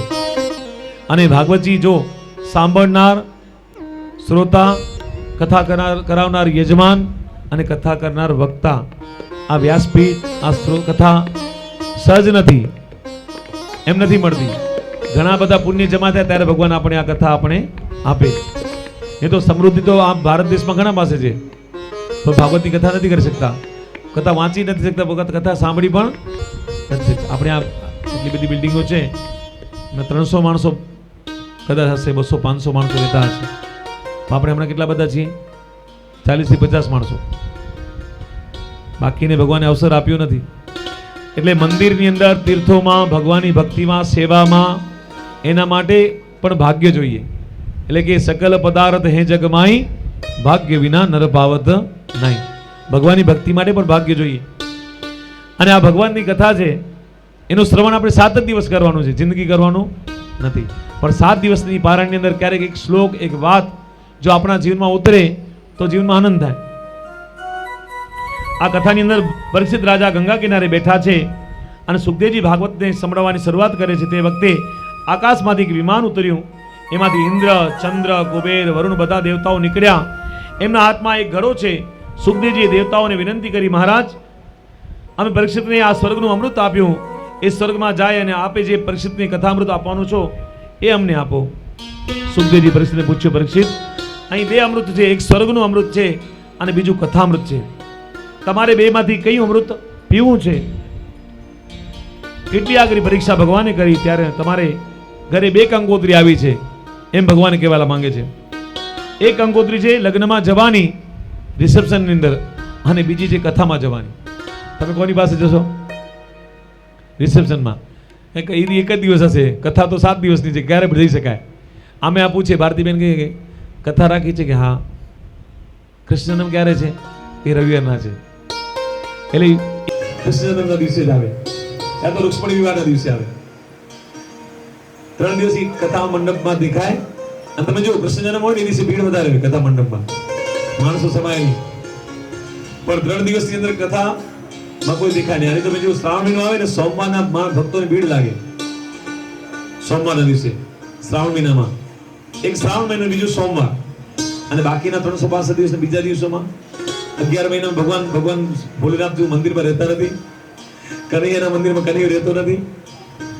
પણ આપણે એ જ મહિનામાં ભગવાન દેખાય, બાકી દેખાય નહીં. પણ જે ભક્તો ને એને રોજ જન્માષ્ટમી, રોજ શ્રાવણ મહિનો, રોજ નવરાત્રી, કારણ કે એની ઉપાસનાનો જે સ્તર છે ને બહુ ઊંચો છે, એટલા માટે એને નવરાત્રીની જરૂર નથી. એને માતાજીનો રોજ પારણ કરતો હોય. અને કોઈ કેવું હોય કે અવસર કે પ્રસંગ આવે તો જ એને માન આપે, ભક્તિ આપે નહીં. આમ ભાગવતની કથામાં પરિષદ ગુરુદેવ મને પહેલા એ બતાવો કે સ્વર્ગના અમૃતનો ફાયદો શું છે અને કથામૃતનો ફાયદો શું છે. સુખદેવજી કહ્યું સ્વર્ગના અમૃતથી દીર્ઘ જીવન મળે. અને કેટલી દીર્ઘ જીવન? 4,32,000 વર્ષનું આયુષ્ય માણસને પ્રાપ્ત થાય. પરંતુ ગુરુદેવ ત્યાં આપવા જેવા સંત પુરુષોના દર્શન મળશે એવો પ્રશ્ન કર્યો. તો સુખદેવજી કે ના, નહીં મળે. તો આટલા લાંબા આયુષ્યમાં સંત ન મળે તો ભાગવતની કથા ન મળે. તો આવું લાંબુ આયુષ્ય મારે કરવું શું? એટલે ગુરુદેવ સાચું કહું, મારે થોડું જીવવું છે પણ સારું જીવવું છે. કથામૃતથી દિવ્ય જીવન મળે અને સ્વર્ગના અમૃતથી દીર્ઘ જીવન મળે. તો મને કૃપા કરી કથામૃતનું પાન કરાવો. મારે દીર્ઘ આયુષ્ય ન મળે તો ચાલશે. આમ જીવન ધૂપસળી જેવું હોવું જોઈએ. એક કવિ લખ્યું છે કે મણી છે કાયા માનવની, જગતમાં ધૂપસળી થાજો, સુગંધી અન્ય દેવો તમે જાતે જલી જાજો. તમારી દેહ ઘંટીથી બીજાને દુઃખ દળી જાજો, અને મળી છે કાયા માનવની, જગતમાં ધૂપસળી બની જાજો. જીવનમાં પરમાર્થ માટે છે, જીવન ધન્ય છે, સાર્થક છે. જીવન પૂજાયા પછી પણ ધૂપસળીની જેમ સુવાસ રહેવી જોઈએ. શંકરાચાર્યજી માત્ર 32 વર્ષ જીવ્યા, એવું સરસ જીવ્યા કે આજે 2000 વર્ષ પછી પણ કોઈ એને ભૂલ્યો નથી. આગળ કે વલ્લભાચાર્યજી 52 વર્ષ જીવ્યા, પણ આજે પણ આપણે 500 વર્ષ પછી આપણે એમને યાદ કરીએ છીએ. જ્ઞાનેશ્વર મહારાજ 22 વર્ષ જીવ્યા, પણ જ્ઞાનેશ્વર મહારાજને આજે 22 વર્ષો પછી પણ એટલી ઉંમરનો જીવન હોવા છતાં આપણે આજે હજારો વર્ષો પછી આપણે યાદ કરીએ. આ દુનિયામાં વધારે પડી રહેવામાં સારું નથી. જ્યાં ઓછું જીવવું પણ સારું જીવવું. જ્યાં ભરેલી બસ હોય પણ બીજા મુસાફરો ચડે તો આપણે કહીએ કે ઉતરી જાઓ, પાછળ બીજી બસ આવે છે, અને અન્ય બેઠેલામાંથી બે ચાર ઉતરી જાય તો કોઈ રોકતું નથી. બધા કહે હાસ જગ્યા થઈ ગઈ. એમ સંસારમાં અહીંયા પણ એવું જ છે. પરિસ્થિતિ કહી ગુરુજી મારું લાંબુ નથી જીવવું, મારે કથામૃત આપો. પરિસ્થિતિએ સુખદેવજીને ધન્યવાદ આપ્યો અને કહ્યું તમે પ્રભુની કથા માટે વાલી છે, તમે સર્વનું અમૃત પણ ઠુકરાવી દીધું. સુખદેવજી દેવોની કથામૃત નહીં આપ્યું, કારણ કે દેવો વિલાસી છે અને વિમાનમાં ફરનારા છે, અપ્સરાઓ સાથે ફરનારા છે. કથા સાથે એમને શું લેવા દેવા? ભાગવતનું જ્ઞાન કોનામાં સ્થિર થાય? જેના જીવનમાં વૈરાગ્ય છે. અને સિંહણનું દૂધ ગમે તેવા પાત્રમાં ન ઠરે પણ સોનાના પાત્રમાં ઠરે, એમ ભાગવત ગમે તેવા મગજમાં સ્થિર ન થાય. જેના મનમાં વૈરાગ્ય છે એના મનમાં સ્થિર થાય. પરિચિત વૈરાગ્ય છે, પત્ની, પરિવાર, રાજપાટ બધું છોડીને બેઠા છે. દેવો વિલાસ છે. સુખદેવજીને થયું પરીક્ષિત આ કથાનો સાચો અધિકારી છે. અને શંકરની જટામાં જ્ઞાન ગંગા બિરાજે, કારણ કે શંકર વૈરાગી છે. પરીક્ષિતની ભાગવતની કથા પ્રત્યે જિજ્ઞાસા જોઈ અને સુખદેવજી એમને 7 દિવસમાં શ્રીમદ ભાગવતની કથા સંભળાવી. અને 7મા દિવસની અંતે પરીક્ષિતને લેવા વિમાન આવ્યું. સારું છે કે આપણને અહીંયા કોઈ લેવા આવતું નથી. જો અહીંયા કોઈ લેવા માટે આવે, 7 દિવસની કથા પૂરી થાય ને વિરામ થાય તો અહીંયાથી કોઈ જાય નહીં કે ભાઈ મારે હજી કામ ઘણા બાકી છે, છોકરાઓને પરણાવવાનું બાકી છે, આ મારી ઈચ્છાઓ હજી બાકી છે, આ મહારાજ છે રાજસ્થાન લઈ જાઓ, સારી કથા કરે. માણસનો જીવ છે ને એ જલ્દી આ શરીરનું ખોડિયું છોડે નહીં. અને આપણે કઈ માતાજીને દર્શન થાય તો બહુ સારું થાય, ભગવાનના દર્શન થાય તો બહુ સારું, પણ સાચે માતાજી સામે આવી જાય તો માણસને ભય થાય.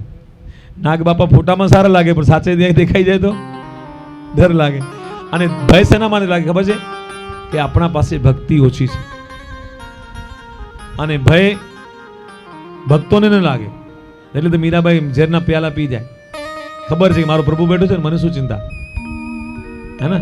પણ આપણે બધાને ભય થાય કે નહીં હવે કાલે શું થશે, પરમ દિવસે શું થશે, આમ થશે તેમ થશે.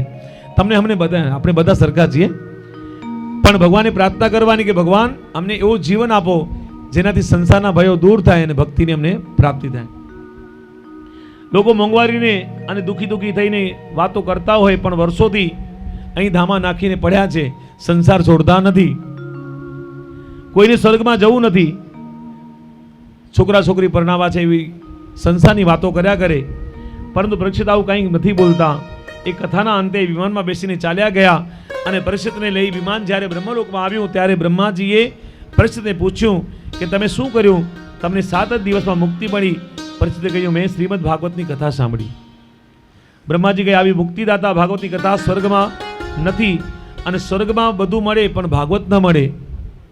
એટલે બ્રહ્માએ એમના પુત્ર સનતકુમારને કહ્યું તમે હજારો વર્ષોથી પ્રાણાયામ યોગ સાધના કરો છો છતાં તમને મુક્તિ મળી નથી. તમે પણ પૃથ્વી પર જાઓ અને ભાગવતની કથા સંભળાવો, અને સાંભળો અને સંભળાવો. આમ સનતકુમારો બદ્રિકાશ્રમમાં આવ્યા. બદ્રિકાશ્રમને વિલાસ ક્ષેત્ર પણ કહે છે, અને સ્કંદ પુરાણમાં કથા કહે છે ભગવાન બદ્રીનારાયણ વિશાલ રાજને ત્યાં પધાર્યા, અને ભક્તિને માટે ભગવાન પધાર્યા, અને તે ધન્ય છે.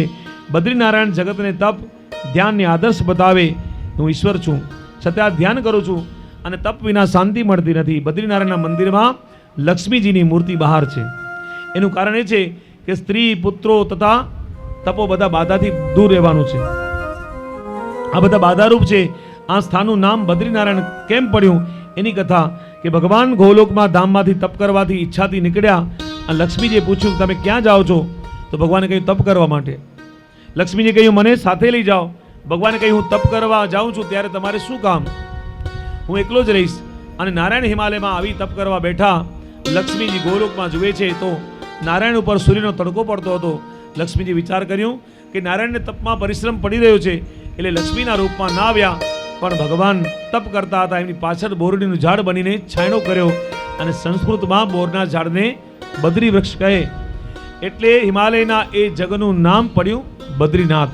બોલો બદ્રી વિશાલ ભગવાન કી જય. આમ સનત કુમારો બદ્રિકાશ્રમમાં આવ્યા. એમને કોઈ વક્તા મળ્યા નહીં, એટલે 4 માંથી વક્તા બન્યા ને 3 શ્રોતા બન્યા. સુત કહે છે એકદા હિ વિશાલાયામ ચત્વાર રસ્યો મલા સત્સંગ સમાયાતમ દદસ્ત્ર નારદમ. સુત પુરાણી કહે છે કે સનત કુમારો કથાની શરૂઆતમાં કરતા કરતા એટલે ત્યાં એમણે દૂરથી નારદજીને જોયા, અને નારદજી ત્યાં થયા હતા. શ્રીમન નારાયણ નારાયણ નારાયણ શ્રીમન નારાયણ નારાયણ નારાયણ હે લક્ષ્મી નારાયણ નારાયણ નારાયણ લક્ષ્મી નારાયણ નારાયણ નારાયણ હે ભગવત પારાયણ પારાયણ પારાયણ ભગવત પારાયણ પારાયણ પારાયણ લક્ષ્મી નારાયણ નારાયણ નારાયણ લક્ષ્મી નારાયણ નારાયણ નારાયણ હે શ્રીમન નારાયણ નારાયણ નારાયણ શ્રીમન નારાયણ નારાયણ નારાયણ હરિ બોલ. રાધે રાધે. થાળી વગાડો.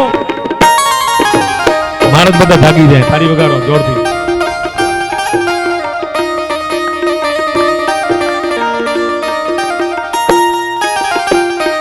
લક્ષ્મી નારાયણ નારાયણ નારાયણ લક્ષ્મી નારાયણ નારાયણ નારાયણ હે ભગવત પારાયણ પારાયણ પારાયણ ભગવત પારાયણ પારાયણ પારાયણ સત્ય નારાયણ નારાયણ નારાયણ સત્ય નારાયણ નારાયણ નારાયણ.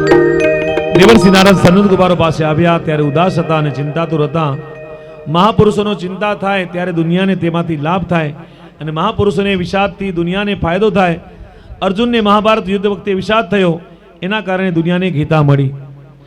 અને શ્રીરામને વિષાદ થયો એટલે વશિષ્ઠ ઋષિએ જે જ્ઞાન આપ્યું એથી યોગ વશિષ્ઠનો દિવ્ય ગ્રંથ દુનિયાને મળ્યો. અને ભગવાન વેદવ્યાસને વિષાદ થયો ત્યારે નારદજીએ એમને શ્રીમદ ભાગવત કથાનું દાન કર્યું. જેમ 18 પુરાણોમાં સર્વોપરી છે, લોકો માટે કલ્યાણકારી, ભગવત પ્રાપ્ત કરનારી છે. અને વલ્લભાચાર્યને વિષાદ થયો કે જીવ પરમાત્માથી વિકુટ પડી ગયો તો શ્રી વલ્લભની સામે શ્રીજી પ્રગટ થયા અને બ્રહ્મ સંબંધનો મંત્ર આપ્યો. આમ તેના દ્વારા દોષયુક્ત માણસને પણ મોક્ષ મળે. ચિંતાતુર નારદજીનો જોઈ સનત કુમાર બોલ્યા, કથમ બ્રહ્મનિદમ મુખમ કુંતી ચિંતાતુરો ભવાન પરિતમ ગમ્યતે કુત્ર કુતશ્ચાગમનમ તવ. સનત કુમારે પૂછ્યું કે બ્રહ્મન, તમે ઉદાસ ચિંતાતુર કેમ છો અને ઉતાવળા ક્યાં જઈ રહ્યા છો અને ક્યાંથી આવો છો? નારદ, તમે તો પાકા વૈષ્ણવ છો અને વૈષ્ણવના 2 કામ ન કરે તો કયું કામ ન કરે? તો સૌથી પહેલું કામ કે સંગ્રહ ન કરે અને બીજું ચિંતા ન કરે. એને વૈષ્ણવ કહેવાય. લોકો ચિંતામાં 7 પેઢીનું ભેગું કરે અને સતત ચિંતા કર્યા. એક દ્રષ્ટાંત છે, એક શેઠ મુનિમન પૂછ્યું કે આપણી સંપત્તિ કેટલી? તો મુનિમે કહ્યું 7 પેઢી ચાલે એટલી. શેઠ લડવા લાગ્યા કે મુનિ પૂછ્યું કેમ રડો છો? શેઠ કહ્યું મારી 8મી પેઢી ભૂખે મરી જશે. એ શું કરશે? એટલી સંપત્તિ આપણે જોઈએ. આમ માણસને સંપત્તિ ગમે એટલી હોય, 7 પેઢી 8 પેઢી પણ ઓછી લાગે. પણ જ્યારે ભગવાનનું ચિંતન હોય, ચિંતા હોય તો વૈષ્ણવ સંગ્રહ ન કરે. આમ મહાભારતના યુદ્ધની અંદર અર્જુન ઊંઘતો હતો. એને ખબર છે કે આ વિશ્વાસ છે કે શ્રી કૃષ્ણ મારી ચિંતા કરે છે, મારે શું ચિંતા કરવાની, અને યુદ્ધ જીત્યા. આમ નારદ, ચિંતા ન કરો. જે સ્ત્રીના માથે પતિ હોય એને ચિંતા કરતી નથી તો આપણા માટે તો 1000 હાથવાળો ઠાકોરજી બેઠા છે, આપણે શું ચિંતા કરવાની? અલૌકિક પતિ છે. જીવનનો ભાર પ્રભુના ચરણોમાં સમર્પિત કર્યા પછી ચિંતા શેની? બ્રહ્મ સંબંધ લીધા પછી વૈષ્ણવ ચિંતા કરતા નથી. અને જેને ભગવાન ઉપર ભરોસો હોય 3 જન્મનું ભેગું ન કરે અને વિશ્વાસ જોઈ જેણે આપણને આપ્યું એ આપણા સંતાનોને ભૂખે નહીં રાખે. નારદ કહે છે, પુષ્કરમ ચ પ્રયાગમ ચ કાશી ગોદાવરી તથા હરિક્ષેત્ર કુરુક્ષેત્ર શ્રીરંગ સેતુ બંધનમ.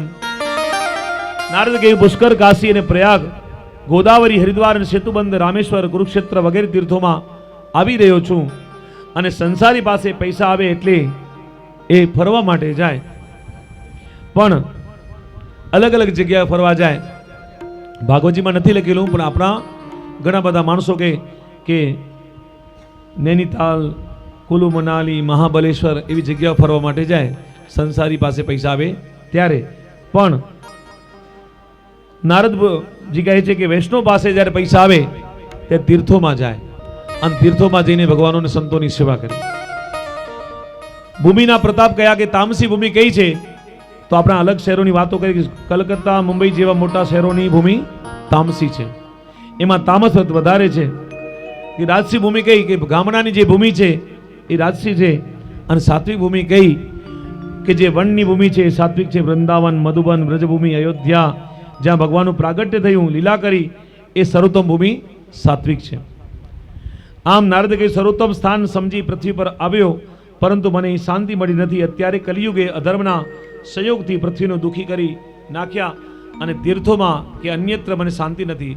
સત્યમ નાસ્તિ તપમ શૌચમ દયાદાનમ ચ વિદ્યતે ઉદબંબિડો જીવા વરાકા કુટભાષિણમ.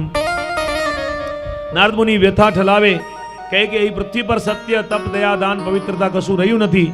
લોકો પેટ ભરવા માટે જીવે છે અને અપ્રિય બોલનારા છે. જૂઠા લોકો તીર્થોમાં બહુ હોય, દુષ્ટ લોકો તીર્થોમાં રહેવા લાગ્યા. તીર્થત્વ ચાલી ગયું, તપ રહ્યું નથી. શંકરાચાર્ય તપની વ્યાખ્યા કરે છે કે ઇન્દ્રિયોને સંયમ એ તપ છે, અને ઇન્દ્રિયોને વિષયોમાંથી વાળવે, પ્રભુ પાસેથી જોડવે એ તપ. પ્રતિકૂળમાં જીવતા શીખવાડે એ તપ, અને મનની સ્વસ્થતા ન ગુમાવે એ તપ, પોતાનું કામ પોતાના હાથે કરી લેવું એ તપ. એ તપની પરિભાષા સમજાવી. રમણ મહર્ષિ કહે છે કે પોતાની તસવીર સુંદર બનાવવા માટે કરેલા પરિશ્રમ એ તપ છે. વહેલી સવારે ઉઠી ધ્યાન જપ કરે તપ છે. પોતાના કલ્યાણ માટે કાયાને કસવી એ તપ છે. આજે લોકો ભોજનની પવિત્રતા જોતા નથી, ગમે તે રીતે પેટ ભરનારા છે. શાસ્ત્રો કહે છે દૂષિત ભોજન ન કરવું, છતાં પણ એ ભોજન કરે. શ્રી રામાનુજાચાર્યજી કહે છે કે ભોજનમાં 3 પ્રકારની શુદ્ધિ હોવી જોઈએ. સૌથી પહેલી શુદ્ધિ કે પવિત્ર સ્થાનમાં બનેલું ભોજન હોવું જોઈએ. બીજી વસ્તુ કે પવિત્ર માણસે બનાવેલું ભોજન હોવું જોઈએ. અને ત્રીજી વસ્તુ પવિત્ર દ્રવ્યથી બનેલું ભોજન સાત્વિક હોવું જોઈએ. એ જગ્યાએ જ ભોજન કરવું. અને પ્રેમ વિનાનું ભોજન કરવું નહીં. ભોજન પણ કયા સંજોગોમાં લેવાય એની સ્પષ્ટતા મહાભારતના ઉદ્યોગ પર્વમાં શ્રી કૃષ્ણે દુર્યોધનના ભોજન માટે આમંત્રણનો અસ્વીકાર કરતા કરી છે. અને શ્રી કૃષ્ણે દુર્યોધનને સાપ કહી દીધું, સંપ્રિતા ભોજિયાનાની આ બધો ભોજન યા બબુના ન સંપ્રિહે રાજનમ ચ એક આપદા ભયમ. શ્રી કૃષ્ણે કહ્યું કે કોઈના ઘરનું ભોજન જો પ્રેમ ન હોય તો લેવું જોઈએ નહીં. આફતમાં આવી પડ્યા હો, ભૂખે મરતા હો તો પણ લઈ શકાય, પરંતુ હે રાજન પ્રેમ હોય તો તમે રાખતા નથી. અને કોઈ આપત્તિમાં હું આવી પડ્યો નથી, ગમે તે જગ્યાએ ભોજન કરાય નહીં, ગમે તેના હાથનું પણ ખવાય નહીં. અને જેમાં ગરીબોનો નિશાસો હોય એવા પૈસાથી પણ ખરીદેલું અનાજ એ અપવિત્ર છે. અને ઠાકોરજી એને આરોગતા નથી. પવિત્ર ભોજન અને પવિત્ર વાંચનથી વિચારો પવિત્ર બને. નારદજી કહે કલિયુગના લોકો ક્રૂરભાષી છે, ખાવાની મીઠાઈ અને બોલવાનું કડવું છે, વિવાહની વર્ષી કરાવે ને વાણી અને પાણીને વેડફી નાખે. ઓછું બોલનારના દુશ્મનો પણ ઓછા. શબ્દોથી પડેલી દિલની તિરાડ સંધાતી નથી. અને પાણીની જેમ વાણી પણ ઠંડક આપનારી હોવી જોઈએ. વાણીને વિવેકના ઘરનાથી ગાડીને વાપરો. મહાભારતના યુદ્ધમાં વાણીને લીધે બધું યુદ્ધ બન્યું. કલિયુગમાં ઘેર ઘેર બહેનોનું વર્ચસ્વ ચાલે છે. ભાઈનું કાંઈ ઉપજે નહીં અને પોતાના ભાઈ કરતાં પણ સાલા વહાલા લાગે. શાસ્ત્રો, વિદ્યા, ચારિત્ર્ય અને રાંધેલું અનાજ વેચવા લાગ્યું. અને કલિયુગની અંદર લક્ષણ છે. કલિયુગના લોકો પણ કરવામાં કચાશ કરતા નથી, પેટ ભરીને પાપ કરે છે. શાંતિ જોઈએ તો બીજાને શાંતિ આપો અને સારું કામ કરો. અશાંતિ કેમ છે કે આપણે અગ્નિમાં જેમ હોમીએ ધુમાડો બનીને પાછું મળે, એમ માણસ પાપ કરે અશાંતિ બનીને પાછી આપણને મળે. જેમ પાપ વધારે એમ અશાંતિ વધારે. શાંતિ જોઈને તો સારા કામ કરો. નારદે કહ્યું તીર્થક્ષેત્રમાં ફરતો ફરતો વૃંદાવન આવ્યો. અને આ વનમાં નામ વૃંદાવન કેમ છે તો આગળ કહે છે કે રાધિકાજીનું એક નામ વૃંદા છે. અને જે વનમાં એ નિવાસ કરે તેને વૃંદાવન, એટલે વૃંદ એટલે ટોળું, અને ગોપિયાના ટોળામાં હંમેશા બિરાજે એટલે એનું નામ પડ્યું વૃંદા. નારદ કહે કે વૃંદાવનમાં ખૂબ શાંતિ મળી. અને વૃંદાવન સંતોને બહેનો વહાલું છે. વૃંદાવનમાં વૃક્ષો બધા શ્રી કૃષ્ણ છે અને લતાઓ બધી શ્રી રાધિકાજી છે. સંતોને તેથી વૃંદાવન બહુ પ્રિય છે. નારદ કહે યમુનાજીમાં સ્નાન કરી જઈ રહ્યો ત્યાં એક સ્ત્રીને મેં ગરુડા પુરુષની સાથે જોઈ. શ્રી નારદજી બોલ્યા ભો ભો સાદો ક્ષણમ દિષ્ટમ મંચિતા વિનાશય દર્શનમ તવ લોકસ્ય સર્વથા દહરમ પરમ. એ સાધો સડભર ઉભા રહો, આપનું દર્શન લોકોના બધાના પાપોને હરનારું છે. અને યુવતી નારદજીને સાધુ શબ્દથી સંબોધન કર્યું. સાધુ કોણ? બીજાનું સુધારે તે સાધુ. અને દુશ્મનના દુઃખને પણ પોતાના પ્રાણને ભોગે દૂર કરે એ સાધુ. આજે તો સમાજનું જેણે વધારે ખાધું એનું નામ સાધુ. અને જેના જીવનમાં સાદગી છે એ સાધુ. નારદજીને સંત કહેવા હોય છે એ સણવાર ઊભા રહેવું જોઈએ. આંખના 3 પલકારા જેટલા રહે એટલી સમય સંત નિવાસ કરે, બાકી નહીં. રવિન્દ્રનાથના શિષ્ય ગુરુદયાલ મલ્લિકે લખ્યું છે કે શાંતિ સદન આશ્રમમાં 40 વર્ષ રહ્યો. અને દરમિયાન રવિન્દ્રનાથ 2.5 કલાક જ બોલ્યા. અને 40 વર્ષમાં 2.5 કલાક વાત કરી, બિનજરૂરી વાત કરવી નહીં. ટાગોરના ગ્રંથો દુનિયા વાંચે એ ગ્રંથો રૂપે અમર છે. શ્રી કહે તમે સંતો છો, તમારા વધારે સમય નહીં લેવું, ક્ષણભર ઉભા રહો અને મારી વાત તમે સાંભળો. જીવનની વ્યથા બધાને ન કહેવાય. લોકો પડતાને પાટું મારશે, મસ્કરી કરશે, લોકો દુઃખીને વધારે દુઃખી કરશે, પણ સંત આગળ રજૂઆત કરો તો સંત સાચો રસ્તો બતાવે. સ્ત્રીએ નારદને આગળ પોતાનું દુઃખની રજૂઆત કરી. બાલો વાચ અહમ ભક્તિ રીતિ ખ્યાતા ઇમો મે તનયો મતો જ્ઞાન વૈરાગ્ય નામાનો કાલ યોગે ન જર્જરો. શ્રી કહ્યું, લોકોએ મને ભક્તિ કહી છે અને બે વૃદ્ધ પુરુષો છે એ મારા પુત્રો છે. એકનું નામ છે જ્ઞાન અને બીજાનું નામ છે વૈરાગ્ય. ભક્તિ, જ્ઞાન અને વૈરાગ્ય આ ત્રણ નામ સમજવા જેવા છે. ભક્તિ એટલે શું? એટલે ભગવાનનો મહિમા જાણ્યા પછી ઊભો થતો પ્રેમ, એનું નામ ભક્તિ. અને એક ભાઈ મને કહેતા કે મહારાજ, હું ઠાકોરજીની સેવા 1.5 કલાક કરું. મેં કહ્યું બહુ સરસ કહેવાય. એટલામાં એમની પત્ની બોલ્યા, મહારાજ, એમને પૂજાના રૂમમાં તો ઘણા બધા વસ્તુઓ રાખી છે, એમાં સૌથી પહેલા તો પોતાનો ફોન રાખ્યો છે. 1.5 કલાકથી 1 કલાક તો વધારે પોતાના વેપારની ફોન ઉપર વાતો કરે, એને ભક્તિ ન કહેવાય. શ્રી વલ્લભાચાર્યજી કહે છે કે ઠાકોરજીની સેવા કરવી એ ભક્તિ છે. જેમ મરથી ઈંડાનું સતત સેવન કરે અને એમાંથી બંને બચ્ચાના દર્શન થાય, એવો જ પ્રેમ ભાવ ઠાકોરજીની સેવા કરીએ તો મૂર્તિમાંથી ભગવાન માટે પ્રગટ થવો જોઈએ. અને પછી ભગવાન પ્રગટ થાય અને સેવામાં ઘણી શક્તિ વધે. રામાનુજાજી કહે છે કે ધ્રુવાન સ્મિતમ ભક્તિ, ભગવાનની સ્તુતિ અખંડ સ્મૃતિનું નામ છે. ભક્તિ કોઈ પણ કામ કરતા ભગવાનનું અનુસંધાન રહે એ ભક્તિ. ગોપીના દરેક કામ કરતી વખતે શ્રી કૃષ્ણનું અનુસંધાન રહેતું, એટલે ગોપીઓની પ્રત્યેક ક્રિયા ભક્તિ છે. અને ગોપી ગાય દોઈ રહી હોય, મનમાં ચિંતન ભગવાન કૃષ્ણનું કરતી હોય. શ્રી કૃષ્ણ આવશે, પાછળથી મારી આંખો દબાવી દેશે, ગાય દોઈ રહી છું, પણ ચિંતન કરે કોનો? ભગવાન કૃષ્ણની ભક્તિનું.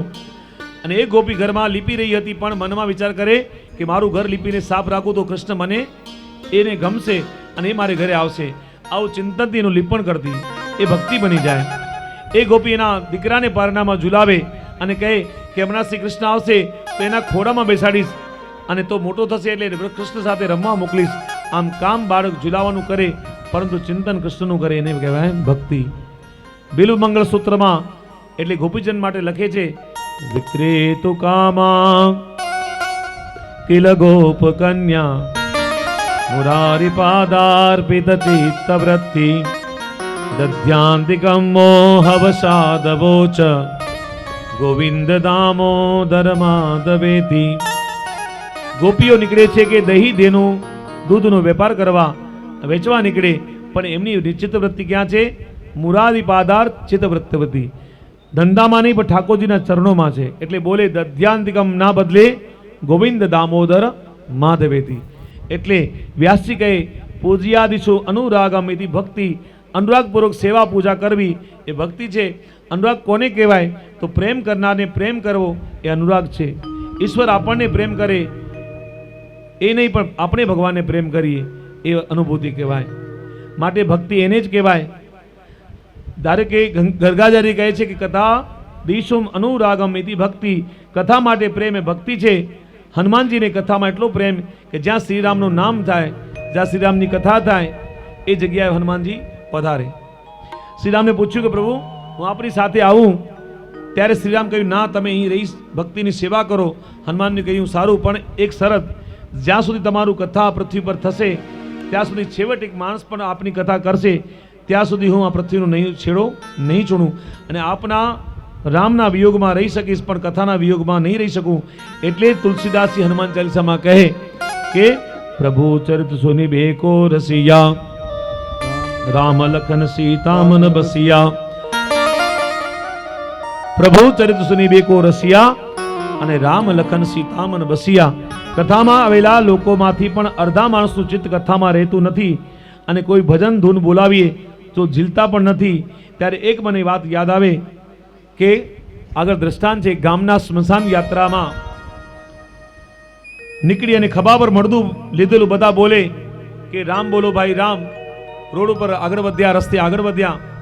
એક મહાત્મા રસ્તામાં મળ્યા, બધાને શાબાશી આપી, કહ્યું બહુ સરસ કરો છો, રસ્તા પર બધા ચાલતા ચાલતા રામનું નામ લો છો, પણ તમને જેને ઉચક્યો છે એ કેમ બોલતો નથી? મહારાજ, એ તો મરેલો છે, કેવી રીતના બોલે? તો જીવતા હોય એ જ બોલે, મરેલા કદી બોલે નહીં. તો આમ કથામાં પણ જે જીવતો હોય એ જ ભગવાન રામનું નામ લે.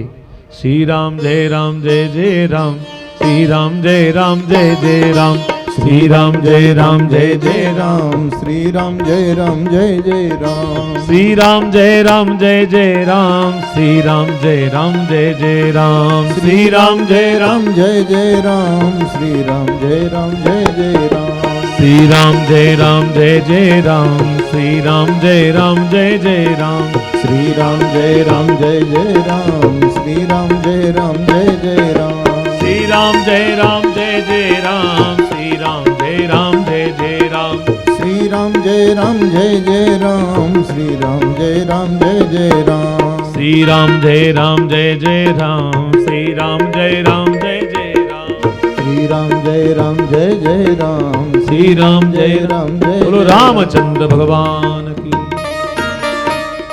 કથામાં 7 વાગી ગયા છે એટલે આપણે હજી કથા થોડી સમય લેશું આપણે અને પછી કથાને વિરામ કરશું. આગળ જ્ઞાન કોને કહેવાય એની વાત કહી. આપણે નથી ગમતું એવું વર્તન આપણે બીજા સાથે ન કરવું, એનું નામ જ્ઞાન. અને કોઈ આપણું અપમાન કરે એ આપણને નથી ગમતું તો આપણે પણ બીજાનું અપમાન કરવું જોઈએ નહીં, એનું નામ પણ જ્ઞાન. બ્રહ્મ શું છે, માયા શું છે, જીવ શું છે, જગત શું છે એની જાણકારીનું નામ છે જ્ઞાન. વૈરાગ્ય કોને કહેવાય, કોઈ પણ વસ્તુ વેચીને વાપરવી એનું નામ વૈરાગ્ય. અને ઘણાને એકલા ખાવાની આદત પડી ગઈ હોય તો એક ભાઈ એકલા ગાંઠિયા ખાતા હતા. બાજુવાળા પછી એને પૂછ્યું કે કેમ એકલા ખાઓ છો? તો ભાઈએ કહ્યું નાના સાથે ચટણી પણ છે, એકલો ખાતો નથી. એવી રીતના માણસ જીવનની અંદર આવા બધા દ્રષ્ટાંતો સંતો આપે. ઉત્પન્ના આગળ કથામાં ભક્તિ મહારાણીની કથામાં વૈરાગ્ય એટલે ભગવાનના ચરણોમાં વિષયો અનુરાગ, એનું નામ વૈરાગ્ય. આ નારદ સ્ત્રીએ ચરણ પકડ્યા અને કહ્યું નારદજીને, ઉત્પન્નામ દ્રવિડમ શાહમ વૃદ્ધિ કર્ણાટકે ગતા કચેત કંચ મહારાષ્ટ્રે ગુર્જરે જીર્ણતામ ગતા. ભક્તિ કહી દ્રવિણ એટલે આંધ્ર દેશમાં હું પેદા થઈ, કર્ણાટકમાં મને પોષણ મળ્યું, મહારાષ્ટ્રમાં મોટી થઈ અને ગુજરાતમાં હું જીર્ણ થઈ. ભક્તિ કહે દક્ષિણ ભારતમાં જન્મી છું. દક્ષિણ ભક્તિનો મહિમા મોટો છે. શંકરાચાર્યજી, રામાનુજાર્યજી, વલ્લભાચાર્યજી, માધવાચાર્યજી વગેરે મહાપુરુષો દક્ષિણમાં થયા અને કર્ણાટકમાં કેટલા ભક્તો ભક્તિ દ્વારા ભગવાનની ઉપાસના કરી. મહારાષ્ટ્રમાં ક્યાંક ભક્તિને પોષણ મળ્યું અને ગુજરાતમાં એ ભક્તિ જીર્ણ બની. ભક્તિ ગુજરાતમાં ઘરડી થઈ અને ઘરની ભક્તિ એટલે જાણવા બધું પણ કશું કરવું નથી.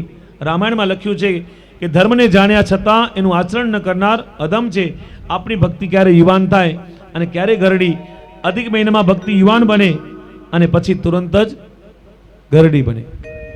હમણાં અધિક માસ ગયો શ્રાવણ મહિનામાં તો મારી બહેનો બધી પુરુષોત્તમ ભગવાનની પૂજા કરે, 2-3 કલાક પૂજા કરે, પછી સ્નાન કરવા માટે નદી કિનારે જાય, આંબુડો જાંબુડો કરીને ભગવાનની પૂજા થાય. પછી પુરુષોત્તમ મહિનો પૂરો થઈ જાય, દાન દક્ષિણા આપી દે એટલે પછી વિષ્ણુ સહસ્ત્રના પાઠ ને બધું બંધ થઈ જાય. વળી પાછી 3 વર્ષ પછી જ્યારે અધિક માસ પાછો આવે ત્યારે ભગવાનની વળી પાછી યાદ આવે ને વળી પુસ્તક કાઢે બહાર કે ભગવાનની પૂજા કરવી પડશે પાછી. અધિક માસ અધિકસ્ય અધિક પુણ્ય એટલે કે અધિક ફળ મળશે એટલે ભગવાનની પૂજા થાય. પણ કોઈ કહે કે કંઈ ફળ મળશે નહીં, તમે અધિક માસમાં ગમે એટલી પૂજા કરો કંઈ ફળ નહીં તો કોઈ પૂજા કરે? કોણ 3 કલાક ભગવાનની પૂજા કરે? ફળશે તો કંઈ મળશે નહીં. પણ કંઈ મળશે એવું કંઈ કહે ને, અહીંયા તમે બધાને કહો કે બધાને સાંજે કંઈક ગિફ્ટ મળે છે કથાની અંદર, હે તો જુઓ તો શ્રોતાઓ અહીંયા વધારે આવશે. તો કે અહીંયા કાંઈ છે જ નહીં, જય ગિરનારી, પોતાને ખર્ચે આવો ને પોતાને ખર્ચે જાઓ કે આ મગજીને શું કરશું, આપણે ઘરમાં આનંદ છે. એટલે માણસને કંઈક મળે ને, હું ભગવાનની ભક્તિ તો જ કરું છું કંઈ મને મળે, બાકી ભગવાનની ભક્તિ ન કરું. મંદિરે ઘણા વર્ષોથી જતો હોય અને ભગવાન જો ફળે નહીં ને તો મંદિર જવાનું છોડી દે કે હવે ભગવાનની પાસે જવું નથી. આ બધું મને જોઉં ને મને બહુ આનંદ થાય. મારી આજો બેન કન્યાને લઈને આવ્યા છે ને સામે, ભગવાન સાથે રાખે. હે મુझ में राम तुझ में राम सब में राम समाया है, सबसे कर तू प्रेम जगत में कोई नहीं पराया रे. मुझ में राम तुझ में राम सब में राम. ताली बजा दो, हर हर महादेव. हे मुझ में राम तुझ में राम सब में राम समाया है, सबसे कर तो प्रेम जगत में कोई नहीं पराया है. मुझ में राम तुझ में राम सब में राम समाया है.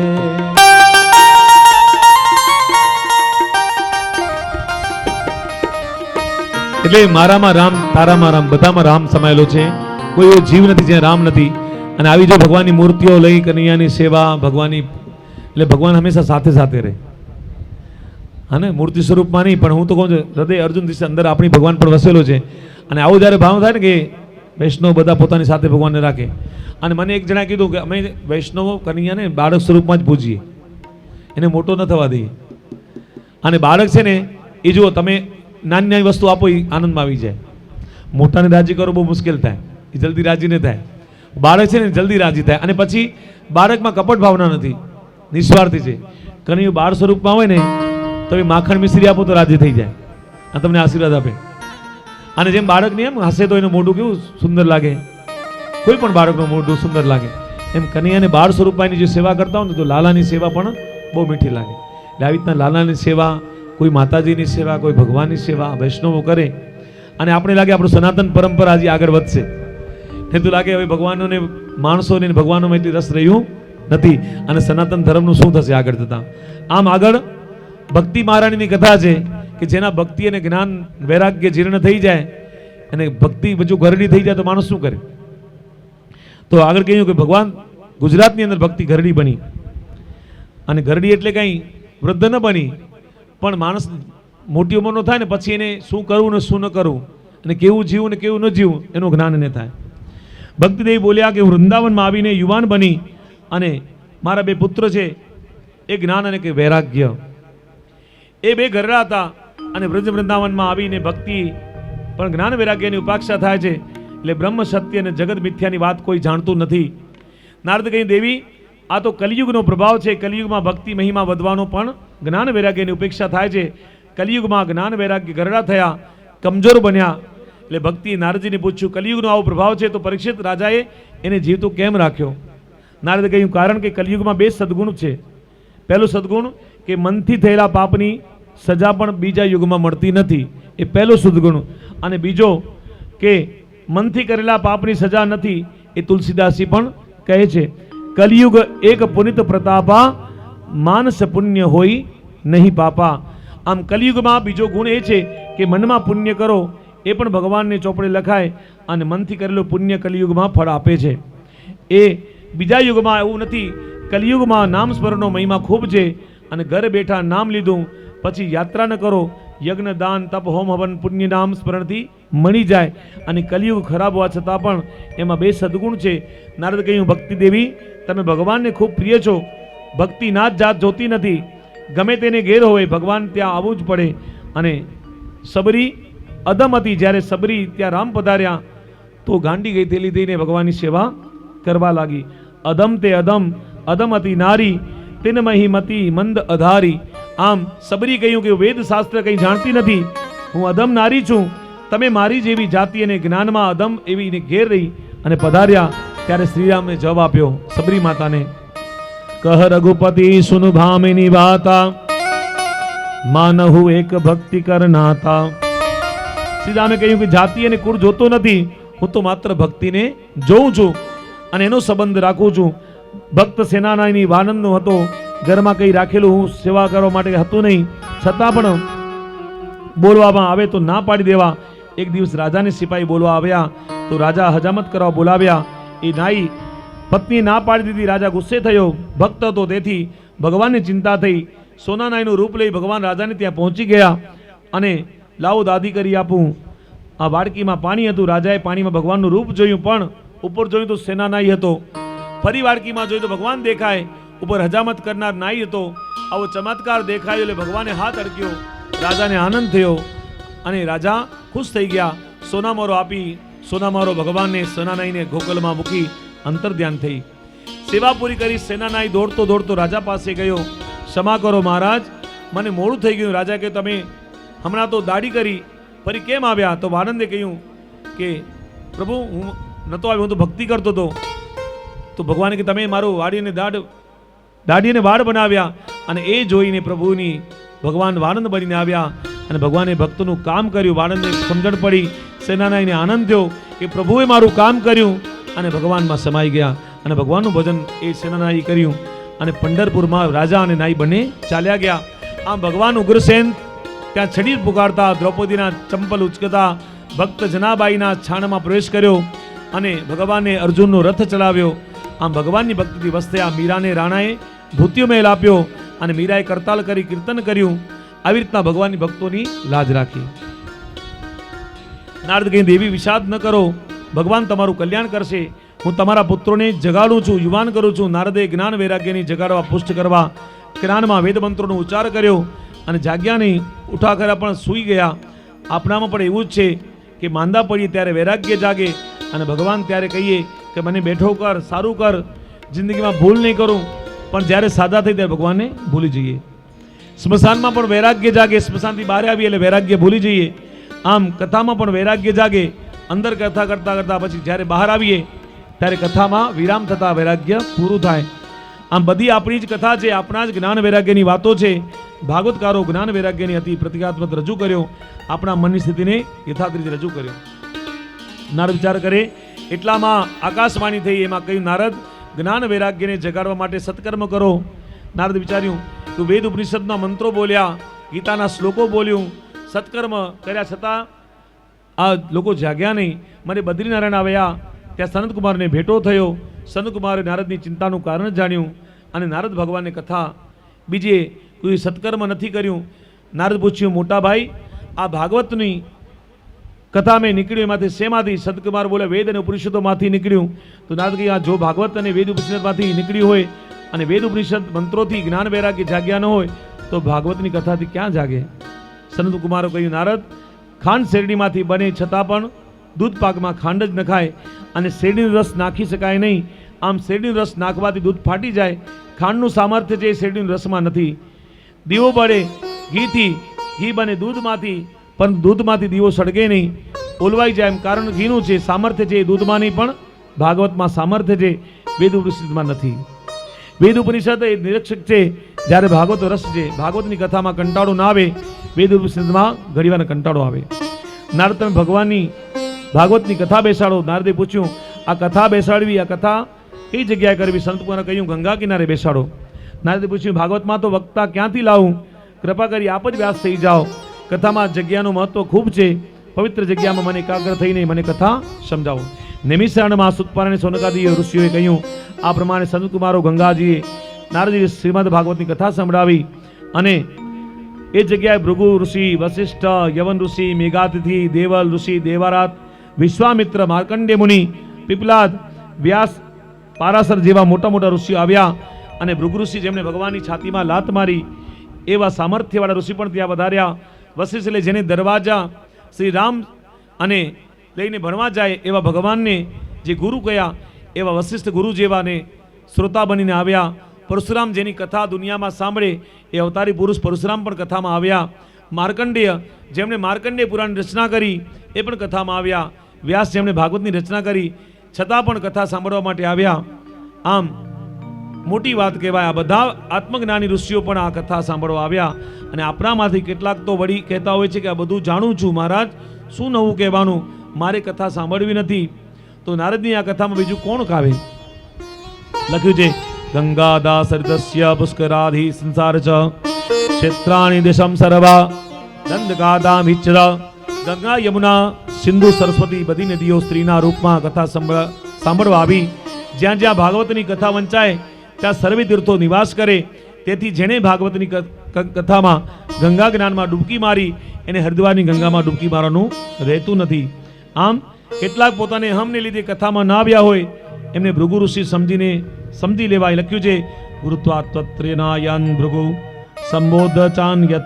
કેટલાક લોકો ઘેર બેઠા બેઠા ટીવી જોઈએ પણ કથામાં ના આવે અને પૂછીએ તો કહે કથા બેસાડનાર કાલે જ મને મળ્યા હતા, કથામાં આવજો એમ કેવું હતું પણ મારે કામ હતું એટલે આવી ન શક્યો.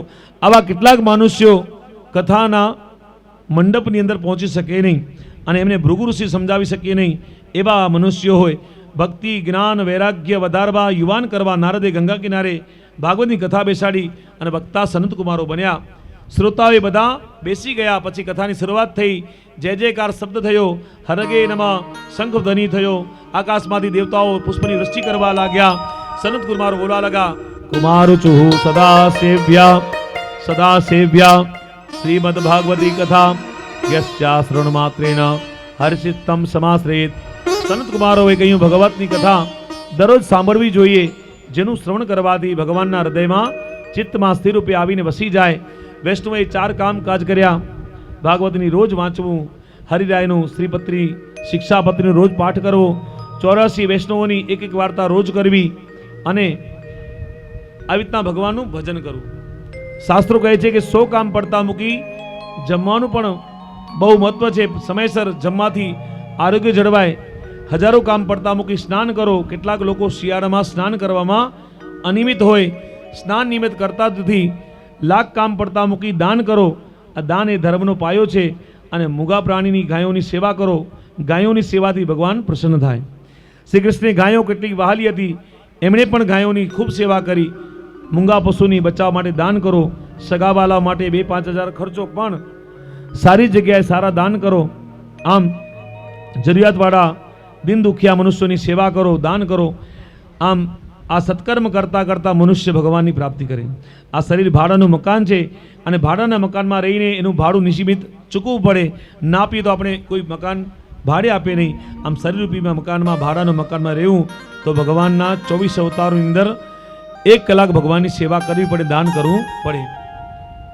હે જીવ શાને ફરે છે ગુમાન મારે, તારે રેવું ભાડાના મકાનમાં.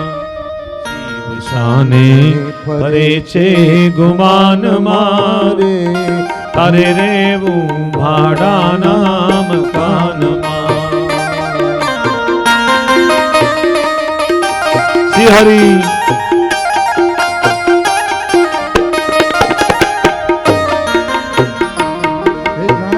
મારું મકાન કર્યા રંગને રોગાન, જાણે મારું મકાન કર્યા રંગને રોગાન.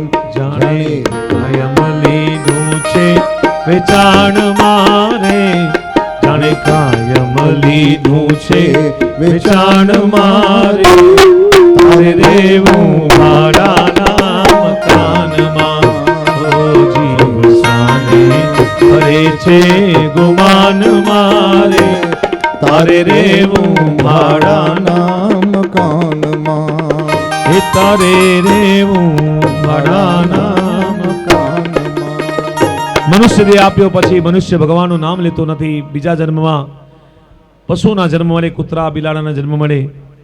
આમ મનુષ્ય જન્મ ભાગ્યથી મળે. રોજ તુલસીમાં પાણી રેડો. જેના ઘર તુલસી નથી એ વૈષ્ણવ ન કહેવાય. મનુષ્ય જન્મમાં આવી જેણે ભાગવત સાંભળ્યું નથી એની દેવો પણ નિંદા કરે. ભાગવતમાં શ્રી કૃષ્ણ અખંડ નિવાસ કરે છે. શ્રી કૃષ્ણ આ દુનિયા છોડીને ગયા ત્યારે શ્રીમદ ભાગવત પણ પ્રભુ બિરાજ્યા અને ભાગવત એ સાક્ષાત શ્રી કૃષ્ણ છે. સંત કુમારોએ નારદને ભાગવતનો મહિમા સંભળાવી રહ્યા. ત્યાં આકાશ માર્ગે ભક્તિ જ્ઞાન વૈરાગ્ય આવી રહ્યા. ભક્તિ આવે ત્યારે એના મુખમાંથી ભગવાનનું નામ નીકળ્યું. ભક્તિ મહારાણી પરમાત્માનું નામ સંકીર્તન કરતા પધાર્યા અને નારદે જોયા. પૂછ તમે કોણ છો? કે હું ભક્તિ છું. પણ તમારા 2 દીકરા તો ઘરડા હતા, યુવાન કઈ રીતે થયા? ભક્તિ કહ્યું આ તમે શ્રીમદ ભાગવતની કથા બેસાડી, એના પ્રતાપે જ્ઞાન અને વૈરાગ્ય જાગૃત થયા, યુવાન થયા. અને ભગવાને જે આશ્રય કરે એનામાં સુતેલા જ્ઞાન અને વૈરાગ્ય જાગૃત થાય. ભક્ત 3 પ્રકારના હોય છે, ભક્ત, ભગવદીય અને તાદશી. ભક્ત કોણ કહેવાય? જેના ભક્તિની અભિલાષા છે, ભક્ત છે. જેમ ધ્રુવ, પ્રહલાદ અને ભગવદીય કોણ છે? જેનામાં પ્રભુની ભક્તિ પ્રગટ થઈ ચૂકી છે, ભગવદીય છે. અને તાદશી ભક્તિ કોણ છે? જેને સામર્થ્ય ભગવાનમાં જેવું હોય એ તાદશી ભક્ત છે. ગોપીઓ તાદશી ભક્તિ હતી. ગોપીઓ ભક્તિ કરતા સર્વજ્ઞ બની. એટલે જ ગોપી ગીતમાં કહ્યું છે કે નખલુ ગોપિકા નંદનો ભવાન, નખેલ દેહિના અંતરાત્મક, વિઘ્ન સાર્થિતો વિશ્વગુપ્તગે શક ઉદયવાન સાત્વતામ કુલે. ગોપીઓ કહે છે કે જેણે અમે જાણીએ છીએ તમે નંદના યશોદાના દીકરા નથી. પણ ભગવાને પૂછ્યું તું કોણ છું? તો ગોપીઓ કહે તમે પ્રાણી માત્રમાં બિરાજેલ પરમાત્મા છો અને તમે ગોવારિયા નથી. તમે બ્રહ્માની સ્તુતિ દુનિયામાં રક્ષા કરો છો, દુષ્ટનો નાશ કરો છો, પૃથ્વી પર પધાર્યા છો, યદુવંશમાં પ્રગટ્યા છો અને વસુદેવ દેવકીના પુત્ર છો. અમને બધી ખબર છે. હે કૃષ્ણ, તમે સામાન્ય ગોવારિયા હોત તો અમે તમારી સાથે સંબંધ બાંધત નહીં. આમ શ્રી કૃષ્ણ ઈશ્વર છે, ગોપીજનો જાણે છે. ને શ્રી કૃષ્ણ કથા આ કયા અસુરને માર્યો એ તો ગોપીઓને જાણે. પરંતુ હવે અમે કોને કહેવા મારવાના નથી. પણ ગોપીઓ કૃષ્ણને કહે અમે એવી સર્વજ્ઞતા આપો. એટલે પ્રભુ મહાપ્રભુજીએ કહ્યું કે તાદશી ભક્તિનો સંગ કરવો. ભક્તને ભગવાનની ભક્તિમાં રસ જાગે એટલે સંસારમાંથી ધીરે ધીરે રસ ઓછો થાય. ભક્તને સેવાનું વ્યસન થઈ જાય, સેવા સ્મરણમાં સહજ બની જાય, વ્યસન કહેવાય. આમ શ્વાનની જેમ સેવા કાર્ય ચાલ્યા જ કરે, કોશિશ ન કરવી, એ શ્વાસ વિના ન રહી શકે. એમ જ્યાં સુધી શ્વાસ રહે ત્યાં સુધી ભગવાનની ભક્તિ રહે. ભક્તેશુ ગોવિંદા સ્વરૂપ ક્ષત્રિ પ્રેમ ગત્યે ભવત રોગાન હંત્રી સ્વાતમ તદિષ્ટા સુદીત સંશ્રયા નિરંત વૈષ્ણવ માનસાની. એ ભક્તિ દેવી, આપ આ કથા મંડપમાં નહીં બેસો તો ચાલશે, પણ આપ આ કથા શ્રવણ કરવા બેઠેલા વૈષ્ણવના હૃદયમાં જરૂર બેસીને કથા સંભળાવો. આમ ભાગવતની કથામાં સાક્ષાત ભગવાન પ્રગટ થયા. ભગવાને કહ્યું, મારે કથા સાંભળવાની ઈચ્છા છે, હું ક્યાં બેસું? તો માણસ કથામાં જ્યાં જાય ત્યાં ઓળખીતા પાસે બેસવાનું પસંદ કરે. એમ અહીં ભક્તિ દેવી જ્ઞાન અને વૈરાગ્ય ભગવાનના ઓળખીતા છે. એટલે ભગવાનને પણ ભક્તોના હૃદયમાં જ્યાં ભક્તિ છે ત્યાં જ્ઞાન અને વૈરાગ્ય હૃદયમાં સ્થાન આપ્યું છે. નારદજીએ સંતકુમારે પૂછ્યું, મહારાજ, આ કથા સાંભળી કોણ પવિત્ર થયું? કોની પાપની ઉદ્ધાર થયો? એ કોઈ દાખલો દ્રષ્ટાંત મને કહો. તો કુમાર કહેવા લાગ્યા, તુંગભદ્રા તટે પૂર્વ ભૂતપન્યમુત્તમમ યત્ર બાણા સ્વધર્મેણ સત્ય સર્વગતપરા આત્મદેવ પુરે તસ્મિન સર્વવેદ વિશારદા શ્રુતસ્માદ નિષ્ણાંતો દ્વિતીય ભાસ્કર. તુંગભદ્રા નદી કિનારે એક ઉત્તમ શહેર હતું. તમામ વર્ણના ધર્મપરાયણ લોકો રહેતા હતા. નગરમાં આત્મદેવ નામના બ્રાહ્મણ હતા. એ બધાના ઉદ્ધારની આપણે કથા આગળ કરશું. આજે આપણે કથાની અહીંયા વિરામ લેશું અને કાલે 4 વાગે ભાગવતજીની કથાને આપણે આગળ વધારશું. 3 વાગે યજમાન સમયસર ભગવાનની પૂજા કરે 3 થી 4 ની અંદર, અને 15 મિનિટ પહેલા તમે આવી જાઓ તો વધારે સારું. 4 વાગે આપણે ભાગવતજીની પૂજા કરી, આરતી કરીને ભાગવતજીનું આપણે મંગલાચરણ ચાલુ કરશું. જેવી રીતના બની શકે એવી રીતના ભાગવતજીનું આપણે પારાયણ વધારે થાય. એનું કારણ છે કે જો માણસને કોઈ યોગ્યતા પાત્રતા, આ રાજેશ મારે કોઈ મોટા વક્તા નથી કે મોટા કથાકાર નથી, પણ છતાંય મને અહીંયા પાત્રતા આપી ભાગવતના વક્તા તરીકે બેસાડ્યો. તો મારી એવી ઈચ્છા થાય કે જેના માટે આપણે ભાગવત કરી છે, પિતૃના ઉદ્ધાર માટે, એ લોકોનું પારાયણ થવું જોઈએ અને એ લોકોનો ઉદ્ધાર પણ થવો જોઈએ. જેના માટે આપણે કાર્ય કરી છે એનું કાર્ય પૂરું થવું જોઈએ. અને જો કાર્ય અધૂરું હોય તો આપણે ભગવાનના ગુનેગાર અને આ લોકોના પણ ગુનેગાર બની. તો જે પિતૃઓ માટે આપણે કાર્ય કરતા હોઈએ એ પિતૃનું કાર્ય એમને મળે, અને પિતૃ જ્યારે આવે ત્યારે તમને કહે કે મને ભાગવત મળી, મારો ઉદ્ધાર થયો, તો સમજી લો કે આપણું કાર્ય સફળ થયું. અને આપણે જેના માટે કાર્ય કરી છે એને કાર્ય મળવું જ જોઈએ, એવા પ્રયત્ન આપણા હોવા જોઈએ. એટલે કદાચ પગ દુખે, કમર દુખે, કંટાળો આવે, ઊંઘ આવે, હા, કથા બધાને ન પણ ગમે, પણ છતાંય કથાની અંદર પારાયણમાં તમારે ભગવાનનું ભજન કરતાં કરતાં, કારણ કે આપણે કાલે એક મેસેજમાં મેં વાંચ્યું કે માણસ આવ્યો ને, એનો જન્મ થયો, એના માટે એના માતા પિતા, પછી એના માતા પિતા, એના દાદા દાદી, એમ કરતાં કરીને 4,059 માણસો 200 વર્ષની અંદર જન્મે ત્યારે એ બાળકનો જન્મ થાય. એટલે 2 માણસ, પછી એના 4 માણસ, દાદા દાદી માતા પિતા, એમ એના પછી દાદા દાદી માતા પિતા, એમ કરતાં વિચાર કરો, આપણે 100 વર્ષ 200 વર્ષ ગણો તો આપણો જન્મ થયો એનાથી પહેલાં કેટલી પેઢીનો જન્મ થઈ ગયો. તો આ પ્રકૃતિમાં આપણે આવ્યા એનાથી પહેલાં ભગવાનની હજારો પેઢીઓ પહેલાં આપી, પછી આપણો અહીંયા જન્મ થયો. આપણા જીન્સમાં પિતૃના DNA છે, જીન્સ છે, એને લોહી છે, અને એ લોકોના ઋણ આપણી પર છે. એને કરજો ચૂકવવા માટે આપણે જેટલા સત્કર્મો કરીએ એટલા ઓછા છે. ભાગવત એવું નથી એકવાર ભાગવત થઈ જાય પછી બીજી વાર ભાગવત ન થાય. પોથી તો આપણે બેસાડવાની હોય, સારા તીર્થોમાં સારા કામ કરવાના જ હોય. એટલે પિતૃ પાછળ ભોજન, પિતૃ પાછળ તર્પણ અને પિતૃ પાછળ ભાગવતો અવશ્ય કરાવવી જોઈએ. જેના લીધે, કારણ કે ભગવદ્ ગીતામાં શ્લોક છે, જન્મના જાયતે શૂદ્ર યોગ ભ્રષ્ટા અભિજાયતે. જ્યારે બાળક પાછો જન્મ લે, આપણા ઘરે આવે ને, એ પોતાનું ભાગ્ય લઈને આવે, અને એ આવ્યા પછી આપણી ચડતી થાય કે આપણે આ માણસ જન્મ્યો ને, એ બાળકના જન્મ પછી અમારી પ્રગતિ થઈ, ધંધા સારો થયો, ઘર થયો, સમૃદ્ધિ વધી, નામ વધ્યું, કારણ કે એના સત્કર્મ પૂર્વજન્મના હતા. એટલે એને ભગવાને એને બધી વસ્તુ આપી. તો આપણે આપણા સત્કર્મો વધે, આપણું જ્ઞાન વધે, આપણી ભક્તિ થાય ને આ લોકોનું સદગતિ થાય, એના માટે ભાગવતજીનું પારાયણ કરીએ અને આપણે ભગવાનનું નામ સંકીર્તન કરી અને ભાગવતજીની આરતી કરીએ. શ્રી કૃષ્ણ ગોવિંદ હરે મુરારી, હે નાથ નારાયણ વાસુદેવા. શ્રી કૃષ્ણ ગોવિંદ હરે મુરારી, હે નાથ નારાયણ વાસુદેવા. શ્રી કૃષ્ણ ગોવિંદ હરે મુરારી, હે નાથ નારાયણ વાસુદેવા.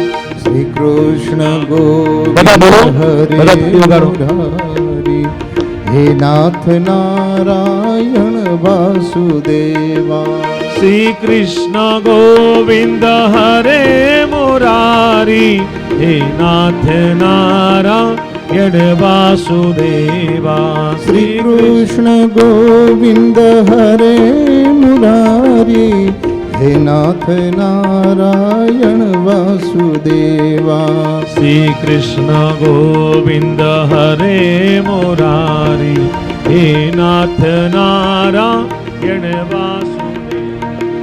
श्री कृष्ण गोविंद हरे मुरारी हे नाथ नारायण वासुदेवा।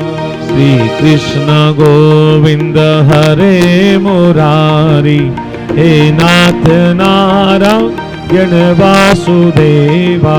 श्री कृष्ण गोविंद हरे मुरारी हे नाथ नारायण वासुदेवा। श्रीमन्नारायण नारायण नारायण श्रीमन्नारायण नारायण नारायण। हे लक्ष्मी नारायण नारायण नारायण लक्ष्मी नारायण नारायण नारायण। हे भगवत पारायण पारायण पारायण भगवत पारायण पारायण पारायण। हे श्रीमन्नारायण नारायण नारायण श्रीमन्नारायण नारायण नारायण। हे भगवत पारायण पारायण पारायण भगवत पारायण पारायण पारायण। कृष्ण कन्हैया लाल की जय। भागवत भगवान की जय। व्यास जी महाराज की जय। सुखदेव जी महाराज की जय। श्रीनाथ जी भगवान की जय। वल्लभाधीश की जय। राधे महारानी की जय। बुद्ध भवानी माता की जय। आज के आनंद की जय। जलाराम बापा की जय। गौ माता की जय। गंगे माता की जय। सनातन धर्म की जय। भारत माता की जय। नमः पार्वती पते हर हर महादेव हर હરગે નમઃ હરગે નમઃ હરગે નમઃ. ભગવતજીની આપણે અહીંયા પ્રસાદ ધરાવશું કાંઈ પણ અને ભાગવતજીની આરતી કરશું. બધા ભાગવતજીની આરતી થાય, બધા ઊભા થઈને આરતી કરજો ભાગવતજીની. જમવા પધારો નંદલાલ રે મારી પ્રેમની થાળી. જમવા પધારો નંદલાલ રે મારી પ્રેમની થાળી. મેં તો રસોઈ મારે હાથે બનાવી. પ્રાણ જીવન તમકાજ રે મારી પ્રેમની થાળી.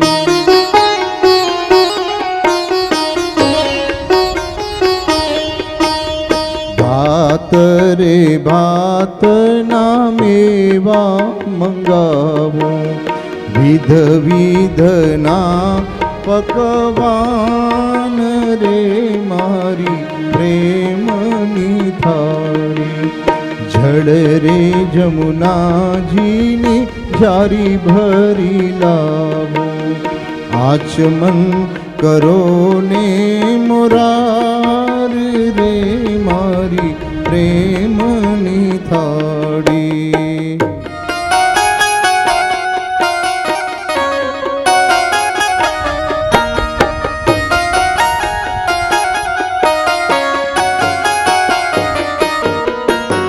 લવિંગ સુપારીને પાનના બીડલા. બધા આગળ આવીએ, બધા આગળ આવીએ. મુખવાસ કરો મહારાજ રે મારી પ્રેમની થાળી.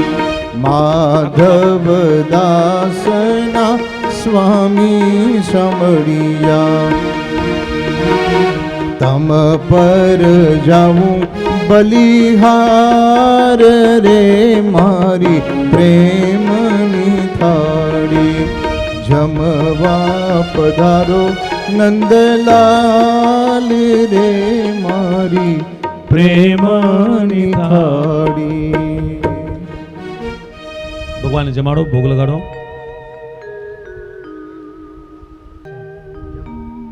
ओम प्राणाय स्वाहा अपानाय स्वाहा व्यानाय स्वाहा उदानाय स्वाहा समानाय स्वाहा।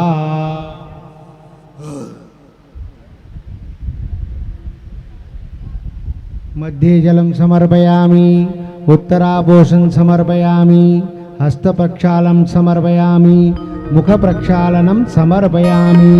करोज्ञार्थे अनंतकोटि प्रार्थनापूर्वक नमस्कारान् समर्पयामि।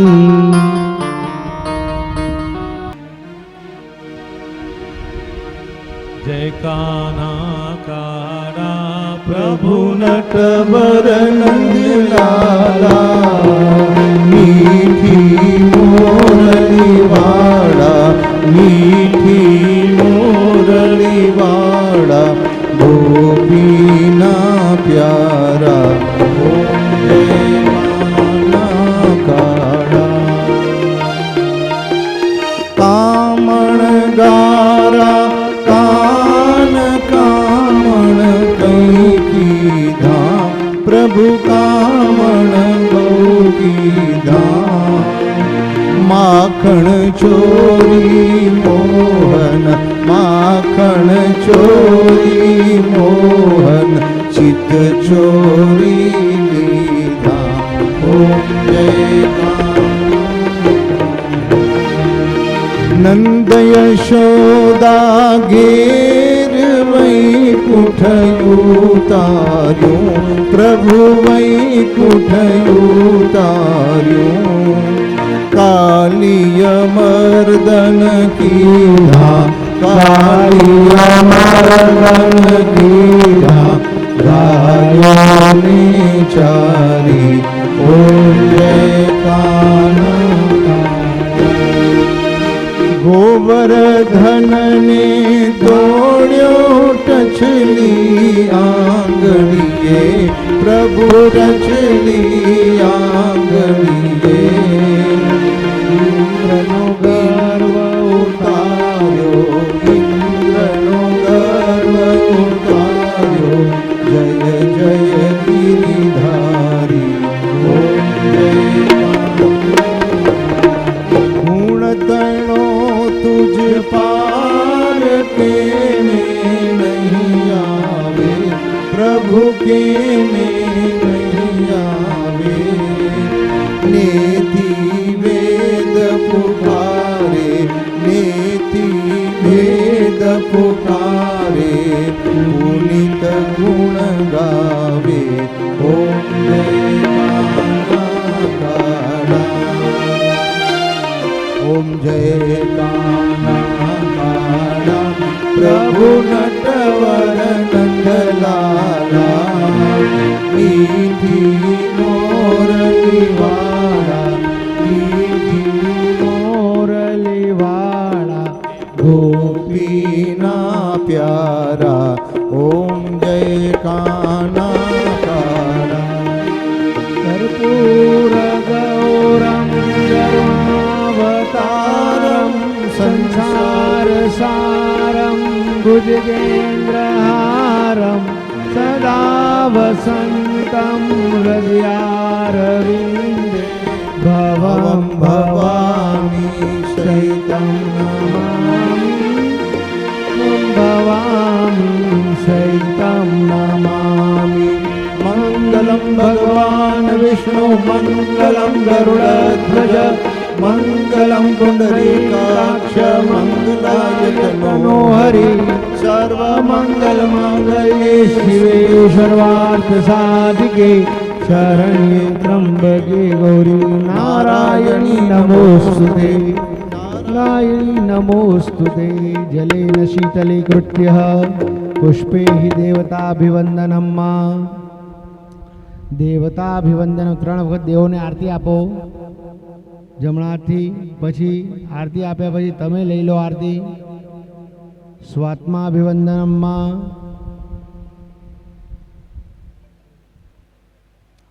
લઈ લો, તમે આરતી લઈ લો બંને જણ। હા, આરતીવાળા હાથ ધોઈ લેજો। હસ્તૌ પ્રક્ષાલ્ય